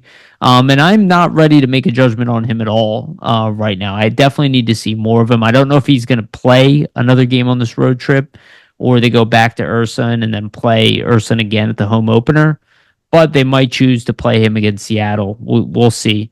I think mentally he's a tough guy. Like I don't see him necessarily being rattled. I think he's been okay. I think he could play better. I will say that if he has more performances like the Calgary game, I would not be surprised if Kolosov gets called up and gets put in a game or two, especially with the situation going on with him. If they're not 100% confident in Fedotov and he doesn't grab that role, I suspect that they probably will want to try Kolosov at some point. Yeah, I think for Fedotov, that's likely the case, right? Like if he doesn't grab the role or if he continues to look really shaky in net as we go along in the next, I think, couple of weeks, most likely, we probably see Kolosov get the call and get an opportunity as well. But I don't really agree with the criticism that I'm seeing of him just to start so early on. Like his second start in the NHL ever. He didn't look great. Like, I mean, he definitely looked shaky at certain points on certain lateral movements. What I noticed the most is you'll see him maybe be behind the play, a second behind or a second slow, kind of reacting. I think that is natural just in the sense that he might not be used to the NHL pace of play and the speed at which plays are developing yet, right? Like, I think the KHL looked like a league where it might be a little bit slower than what the NHL is, and that's going to be typical when you're looking at, the best league in the world versus a league that's probably the second or third best league in the world. That pace of play is not going to be on the same level as the NHL, so there's going to be an adjustment there. I just don't think that like I'm ready to say that he's a terrible goaltender or he's not or the Flyers need to call up Kolosov right now. I think there needs to be a little bit of a leeway and a little bit of an adjustment period for Fedotov to fully acclimate himself here, because despite the fact he's been training, in Philadelphia, he's been at the Flyers facilities, he's been training with NHL players and, getting his teammates to obviously practice with him and take shots and things like that. The only way you're going to get acclimated to the NHL pace of play is playing NHL games. And he has not done a lot of that yet, right? He's only had 2 starts. So I think to evaluate a goaltender like him really making his first crack at the NHL level, I at least need to see 20 games just to see what he actually is and what he can be. I just think the size is so enormous and his size is there. Like, he might need to become like more aware of his overall movements in terms of how he's moving laterally to kind of keep himself more compact, so he doesn't kind of lose his net and you see weird goals get by him and go in. I just think with the size, though, he covers so much of the net, he's going to be able to at least be like a steady backup, in my opinion. Yeah, well, I agree with that. And I think people ignore the fact that Ersson struggled when he first came up to the NHL. I think he had like 700 save percentage in the first 3 games last year. Like they're pretending like Ersson walked in and was like lights out when he first started, and that's just not the case. He built up, he got stronger and stronger as the season went on. We don't need Fedotov to be as good as Ersson too. We just need him to be an adequate backup, serviceable backup. Yeah, for now in the short term. I think a great sign too is in that Calgary game, he made some huge saves on some shots. He did, and they were complete robberies. And you're thinking to yourself, hey, like this guy has the athleticism to make this type of save. Like if you just saw him get completely shellacked, no big saves, nothing to really hang your hat on, then I could see maybe why you'd be so negative towards him, or have kind of the viewpoint that some are having, or the sentiment that I've seen online. I mean, I saw people say, I saw this online. It was a crazy comment saying he didn't even know like where to position himself as a goalie. Like it's like he's not even a goalie. And I was just thinking to myself, like, what is going on here with some of these comments that I'm seeing like online? It's just crazy to me. It's so crazy, dude. Yeah, it's nuts to me, but like just from somebody who's played the position, played goalie, obviously not at a high level like this or anything. I just think there's so much in Fedotov's game that you can look at and point to. Wow, like he has all these tools that can make him successful. I think he just needs some time to get more used to this level. And for me, really, what it is, it's the angles, right? Like he spent his whole career kind of basing his game off how he's going to position himself in a KHL rink and how those angles are as a goaltender. Whereas like at the NHL level, where these players are going to be shooting from, those kind of high traffic areas where they're going to be creating scoring opportunities, completely different to what's going on in the KHL. So he's going to need time to kind of get used to where these opportunities are arising at the NHL level, where teams are looking to create scoring chances. All these things are probably not things that he's yet acclimated himself to. So I just think, we'll see where it goes, but I do expect him to improve as the games go along, and him being able to make some 10 bell saves in that Calgary game, despite not having his best showing. I think that's actually a really good sign that even though he might not be having the best game, there's still that confidence level there to make those big athletic saves. Totally. Great point. So let's talk about Ersson. I mean, what is there really negative to say about him? Has he been perfect? No. Again, he gave up 4 goals yesterday. He was phenomenal in preseason. He's looked great. I feel very comfortable with him in net. I don't think he's given up bad goals. I think he saved everything that was savable. I really have nothing negative to say about him. He is evolving into the goalie, at least what we see early on here, to the goalie that we're hoping that he could be. And he looks like a guy who will probably continue to get better as well, and could end up being like that top 15 goalie in the league that we were hoping he would turn out to be. I don't know if he's ever going to hit Carter Hart level potential, but we don't necessarily have to have him do that. We just need him to be really good. And so far, he's looked really good. And his positioning has been really solid. His reaction time, his stability from one goal to the next. When there's been a Flyers breakdown, he's been there to cover up for it. Even in that overtime, he did manage to take McDavid all the way to the post, where McDavid ended up hitting the post on a breakaway. And again, it's very hard to stop McDavid on a breakaway. On you on a 3-on-3 with all of his adrenaline going. So I think he has been very good. I think his numbers don't reflect how good he's been, to be honest. And I think he's probably going to get better as the season goes on. I hope we just don't overplay him again. I suspect that Tortorella will be somewhat tempted to again, just because of how good he's been. But maybe he'll be able to handle it this year. But overall, I'm really happy with what we've seen in Ersson, especially if you include the preseason to the couple games. I think he's exactly what we were hoping he would be. Yeah, I would say for Ersson, you really can't ask for much more in terms of his start. He's looked really steady in net. Rebound control has been on point in the sense that there hasn't been any like large rebounds I've seen him leave out, for oppositions to kind of capitalize on. The lateral movement, I think he's looked quicker post to post, to be honest, to start the season. He's had a couple big lateral saves, both in the Vancouver game and against Edmonton. I just think for Ersson, I don't know if he's been their best player, but he's been one of their best players to me. Yeah, And totally. I think there's been some breakdowns too defensively where he's bailed them out already. Yes. I just think for the Flyers, the main thing is going to be you just don't want to run him into the ground like last season, right? We saw what happened to him in his game. It fell off a cliff. So I think they want to be mindful of that and just ensure that they're utilizing their backup goaltender, whether that's Fedotov or whether that's Kolosov down the line here. But Ursa, I mean, he's looked to me like he did when he was really having that great stretch of play down the stretch in kind of early January, mid-January, before everything happened with the Carter Hart news, right?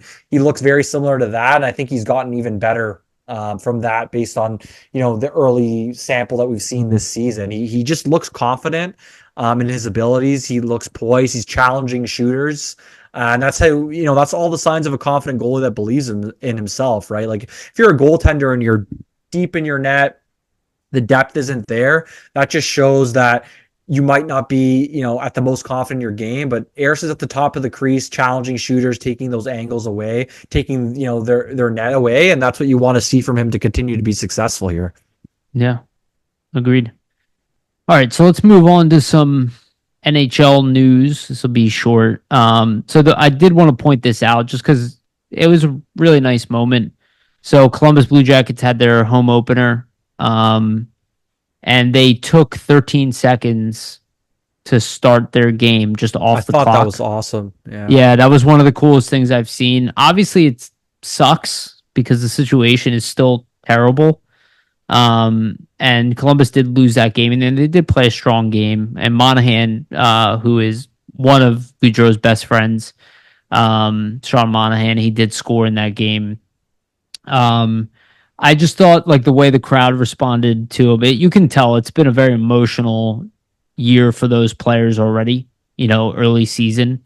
And obviously their fans have been deeply impacted. I mean, we remember even what happened with Oscar Lindblom here, and he's alive and healthy today, right? To like have, one of your guys who's a huge in the community, big in the hockey world, one of the best players on your team, and then watch him and his brother get taken overnight, but I Just a thought it was a nice tragedy. touch. Yeah, yeah. I thought it was a really nice touch what they did. Obviously, they had a highlight video and everything like that too. But the 13 seconds off the clock, kind of dedicating 13 seconds of that That game was really directly to classy. him. Yeah, on both teams' parts.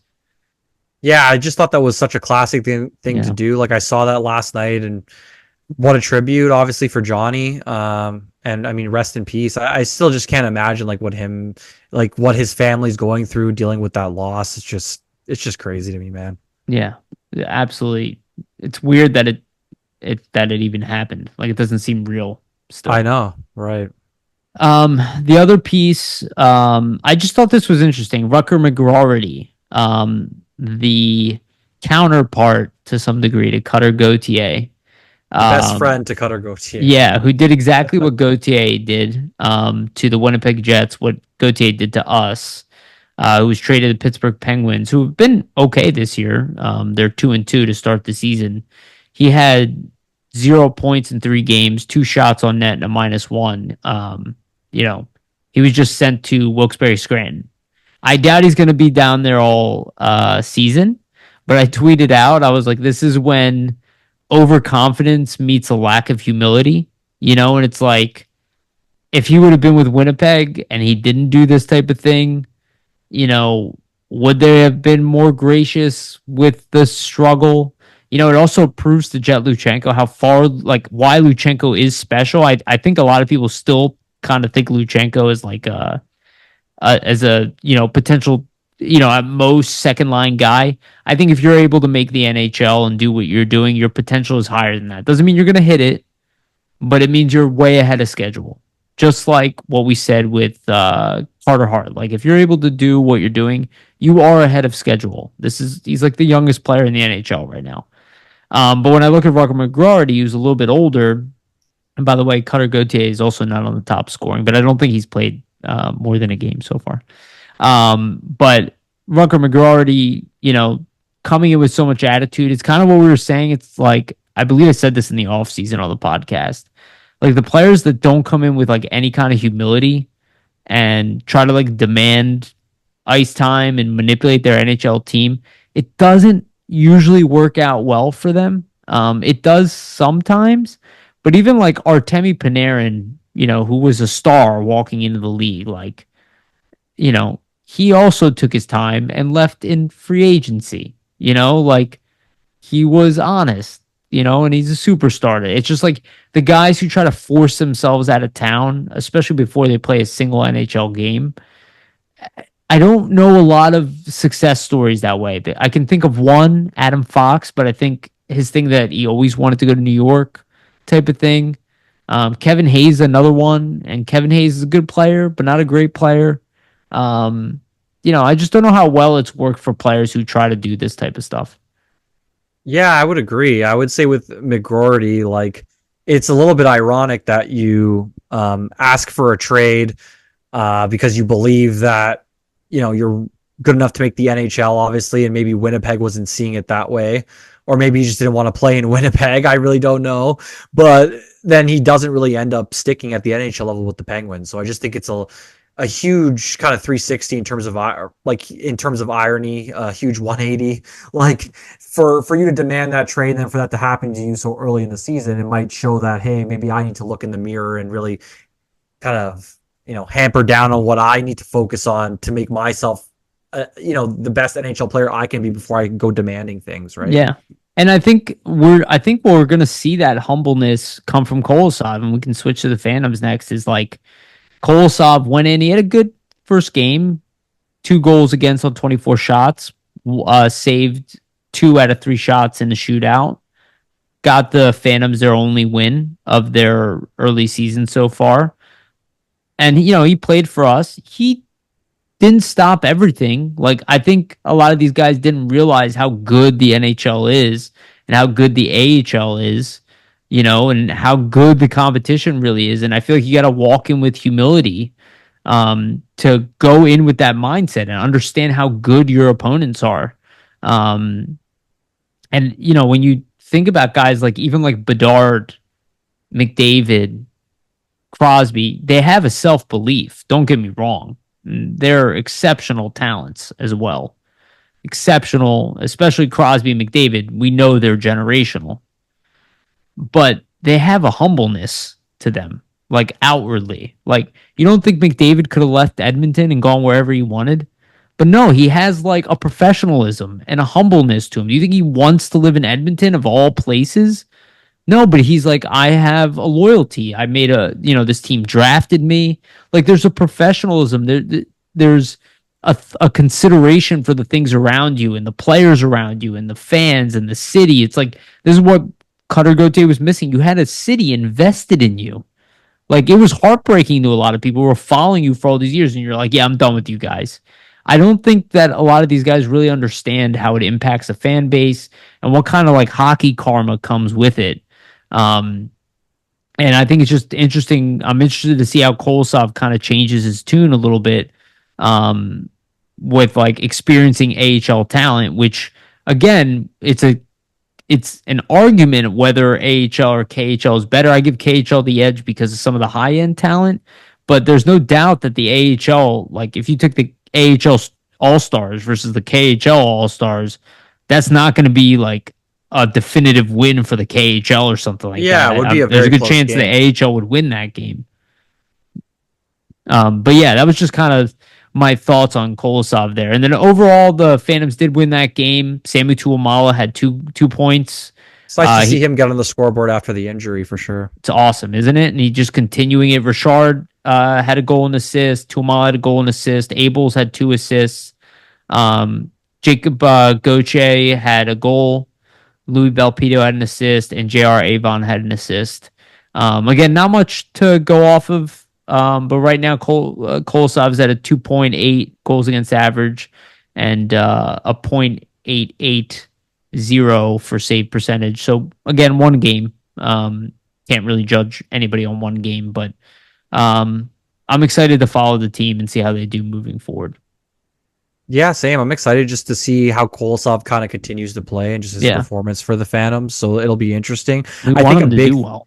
Yeah, I think a big thing, and probably what Briere and the staff are going to be honing in on and looking for, is just how does he react like in close games, when the Phantoms have a lead, for example. Is he able to kind of hold that down? Like, this is what you want to see from a goalie in terms of how they can kind of deal with these like specifics and situational play, right? Because you want, if you can do that at the AHL level, then your thought process is, well, probably he'll be able to translate that to the NHL with better defense in front of him. So I think that's kind of probably the jumps they'll want to see, like from KHL to AHL. But so far, he's had a strong start for sure. Yeah, and I think he just like Fedotov, he just needs to adjust to the North American game. It's going to take time for both of these goalies. Like, people need to understand that, right? Yeah, I think they will put him in the NHL. Even if Fedotov is not struggling, like let's say Fedotov is a great game, I think they're still going to try to give Kolosov some NHL experience this year. Like I don't think that they're necessarily like against playing him in the NHL at all. They just don't want to rely on him to be the number two.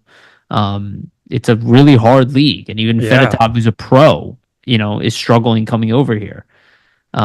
This league is that good. It is what it is. Like I hear all the time, there's not enough. Like I heard Chris Terrian say this, that there shouldn't be an expansion because there's not enough talent. I don't agree with that.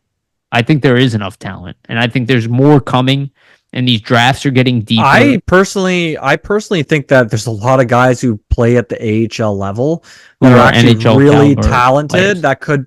If they actually got the chance to play in the NHL in that situation for like more than a game, would show their ability to be able to hang. It's just they never get the chance to do it for an extended period of time. Anyway, I think there's a lot of third line caliber players in the AHL for various teams.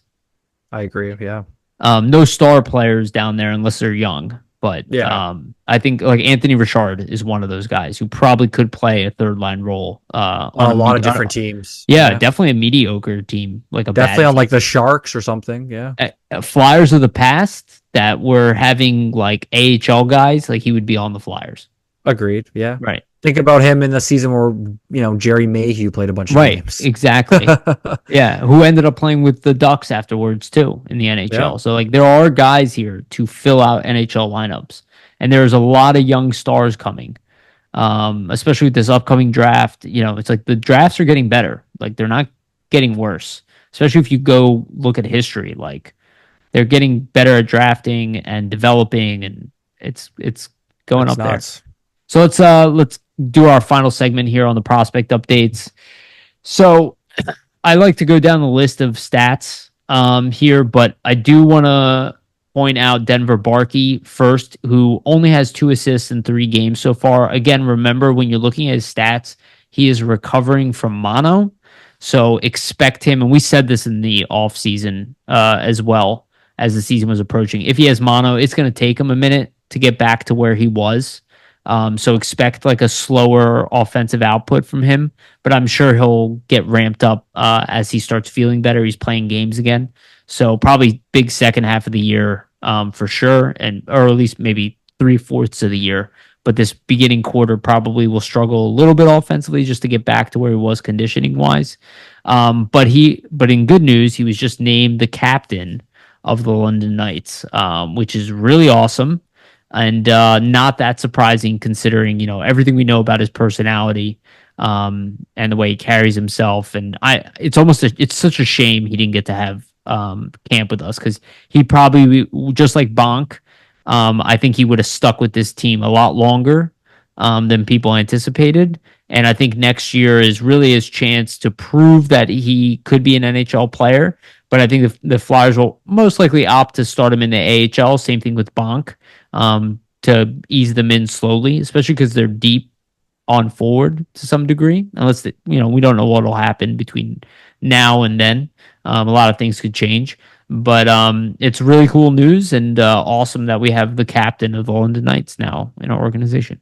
Yeah, I thought it was really cool, and obviously congrats to Denver Barkey on being named the captain of the Knights, historic franchise in the OHL, so it's a huge honor for him.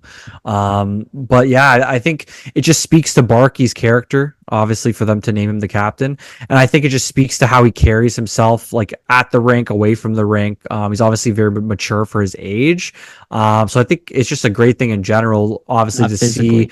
Yeah, that's true. But I think it's a great thing in general, just obviously to see the Knights name, one of the Flyers' top prospects. You could argue captain. I think it's never a bad thing to see one of the prospects of the team kind of get put into a leadership role in the OHL. Kind of prepares them for the next level potentially, and what's to come down the line here, right? So I think it's a great thing for Barkey, and I'm interested to just see how he kind of gets back on track after the model this season, and how he can continue to produce at the OHL level, because we know he's a real big point producer for the Knights when he's on his game. Yeah, and it's a little interesting that he got it over Easton Cowan or Oliver Bonk or, you know. Like I said, I think that just speaks to how he carries himself on and off the ice, and the team Yeah. obviously agrees or thinks the same, right? Like in terms of the Hunter brothers are never going to name, a guy captain who isn't going to have these types of intangibles, like,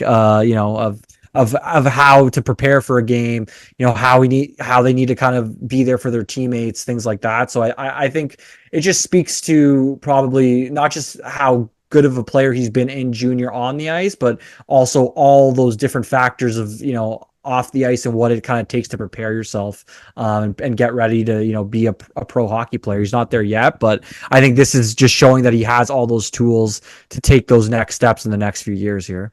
Absolutely. So let me do a rapid fire of what I usually do here. So Jack Berglund, he has 12 points in 8 games for the Farkestad. I never say that right. The J20 team. He does have 5 games now in the SHL with their pro team. He only has 1 assist there, but 12 points in 8 games, 7 goals, 5 assists in the junior league. So it looks like he's kind of right in the middle there. We'll see how he evolves. And as he evolves in the SHL, I imagine he's going to get more games there. Ilya Pautov, he's slowed down his offensive production. He does have 11 points in 13 games. He's a +5 too, which is good. So we'll see. And stop me if you want to comment on any of these guys, Vasili. Santeri Sulku in Mestis. I mean, he already had a strong season last year, but he's got 6 goals and 3 assists, 9 points in 7 games, which is very good for him. Also +5. Alex Yernick, doing very well. 4 goals, 4 assists in 9 games. In the Alvenskin, so also playing against men. This one's really interesting. Heikki Rahonen, he has 3 goals and 4 assists now in 7 games. So he went from not producing to now hitting a point per game. And I did look; he's one of the top producers on his team, so it's nice to see him adjust to the USHL. Cole Knuble, 3 goals, 1 assist in 2 games. Complete opposite start of what he did last year, playing for Notre Dame. Really good start for him. Well, I'm interested to see how Mike Knubel's son develops. Oliver Bonk, 4 points in 3 games, 1 goal, 3 assists, +4. No surprise there. Spencer Gill, he is second highest producer on the back end for his team. He's got 4 assists in 6 games, no goals yet for Rimouski Oceanic, but he is a +8, which is very good. Austin Malloy, 3 assists in 7 games, +1 for Madison Capitals of the U.S. Hockey League. Again, a late pick, so we interested to see how he evolves.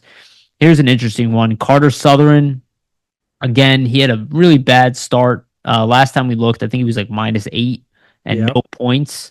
In 7 games now, he has 3 assists, so not producing at the same level that he was, and he's a -13. And That's not great. Yeah. I also looked at the rest of his team. He's the only one. Like, So it's he's not just like not been good defensively, basically. no. So the criticism that came from the Flyers there about whether he'd actually get signed or not, it seems to be somewhat warranted. We'll see. It's still really early, but he seems to be getting worse. It's not a good sign though. That's for sure. For sure. Especially because it's not like his whole team is struggling defensively. Exactly. If the whole team was getting shellacked and almost everybody was like -5, -6, -8, then okay, sure. But right, -13. He's by far the worst plus minus.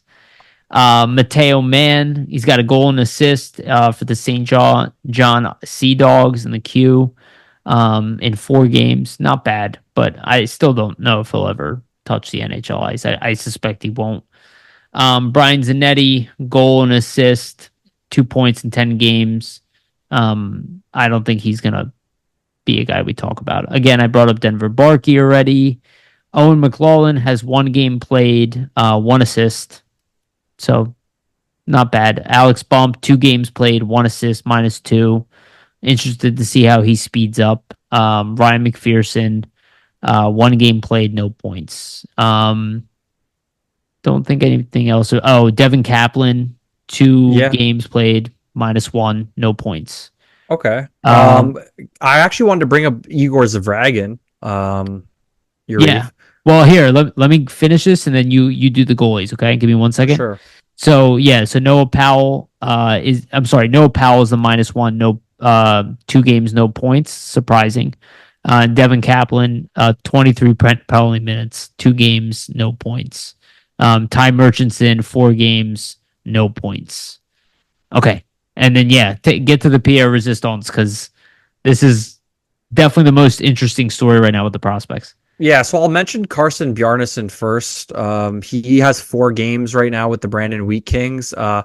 A 354 goals against average, a 908 save percentage, and right now he's 1-3. So, I mean, the save percentage, it looks like it raised a little bit from last week when we kind of discussed this. The goals against not that great. He's not playing on a great team, once again, in Brandon, so it's kind of making sense. But I think as long as you see the save percentage above 900, it's not necessarily a bad showing for him. I think it's just with the team in front of him, it's going to be hard for him to post like insane goalie stats or numbers like that. But yeah, Igor Zavragin is really the one that is interesting for the goalies here. Like so far, in the KHL, he's played 9 games this season. In the 9 games, he's 5-3. He has a 938 save percentage between Sochi and now SKA St. Petersburg. He has a 2.21 goals against average between the two teams. So he's just really firing on all cylinders right now. And it just, I mean, the reason why too is he's playing so well that SKA brings him back from loan, which is not something you see happen this early very, very often in a season. And they're even deferring to him and playing him in games. Like right now, in his 2nd game for SKA, he has 2 wins. So he's started off his career with SKA St. Petersburg. I mean, as good as you really could have hoped for. And then another thing I want to add as well is, he's 5th amongst all KHL goalies with 5 games played in save percentage at age 19, which is very, very impressive. And also, I believe the first game he played, he walked into a game where they were getting shellacked. Yeah, and kind of calm things down a little bit. Yeah. And then this one tweet I wanted to bring up, it's from Alex Appleyard, and this is, I mean, just an amazing stat. But this is comparing Zavragin to other goalies that we know of that have come out of the KHL in their draft plus 2 years. So right now in the 9 games, Zavragin's got a 938 save percentage. In their draft plus 2 years, this is what these goalies have had. So Ilya Samsonov in his draft plus 2 season had a 936 save percentage. Sergei Bobrovsky in his draft plus 2 had a 927 save percentage. Andrei Vasilevsky in his draft plus 2 in the KHL at a 923 save percentage. Ilya Sorokin in his draft plus 2 year in the KHL at a 910 save percentage. And Igor Shesterkin wasn't even in the KHL in his draft plus 2 year. He was in the VHL. Obviously, you have to note that, with these goalies, they all play 10 plus games. Zavragin still hasn't played 10 games yet, but for him to kind of have a higher save percentage than all of these goalies that have, been pretty good in the NHL or even pretty good to great, is pretty crazy. It's pretty great company, right? To see him in at such a young age. So I just want to mention that stat just to kind of point out, he's doing something that not really any goalie has done before at his age. So yeah, and good thing the Flyers have good precedent with SKA at this point with the Michkov situation, because at the end of this 3-year deal that he has with SKA, the Flyers are probably going to want to get him over here. Definitely, yeah. To probably play in the NHL and either be backup for Ersson at the time. I assume that would be the case, or if he's that good, be the starting goaltender over here, because What he's doing He's is lights out right now. He's for his incredibly age, impressive. Yeah. I am very interested to keep watching him and to see how good he actually gets as a goalie, because the Flyers might have found their star goalie of the future.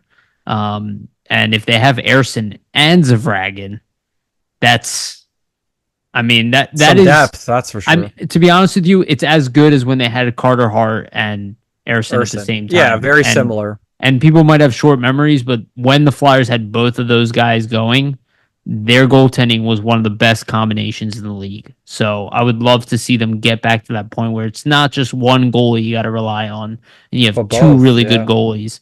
And especially if you can have Zavragin coming on an ELC, like even a 2-year ELC or something like that. We're getting ahead of ourselves, but the kid has been nothing but exceeding expectations so far. So pretty awesome. All right, let's call it at that. Anything you want to leave our audience with? Yeah, I'm actually going to be starting an article series. I mentioned it on Twitter for anybody who follows along.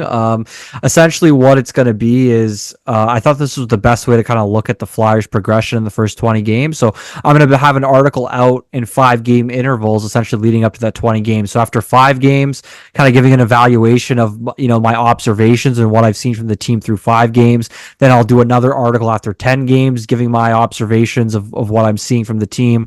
Then another article after 15 with the same kind of idea, and then an article at 20 games kind of detailing, after 20 games, what is this Flyers team really? So I thought that would be an interesting way to go about analyzing the first 20 games for the team in 5-game increments, and then kind of doing a wrap up of the first 20 as a whole in the final article. Sounds good. Keep an eye out, everybody. All going to be on FlyersNittyGritty.com. Awesome.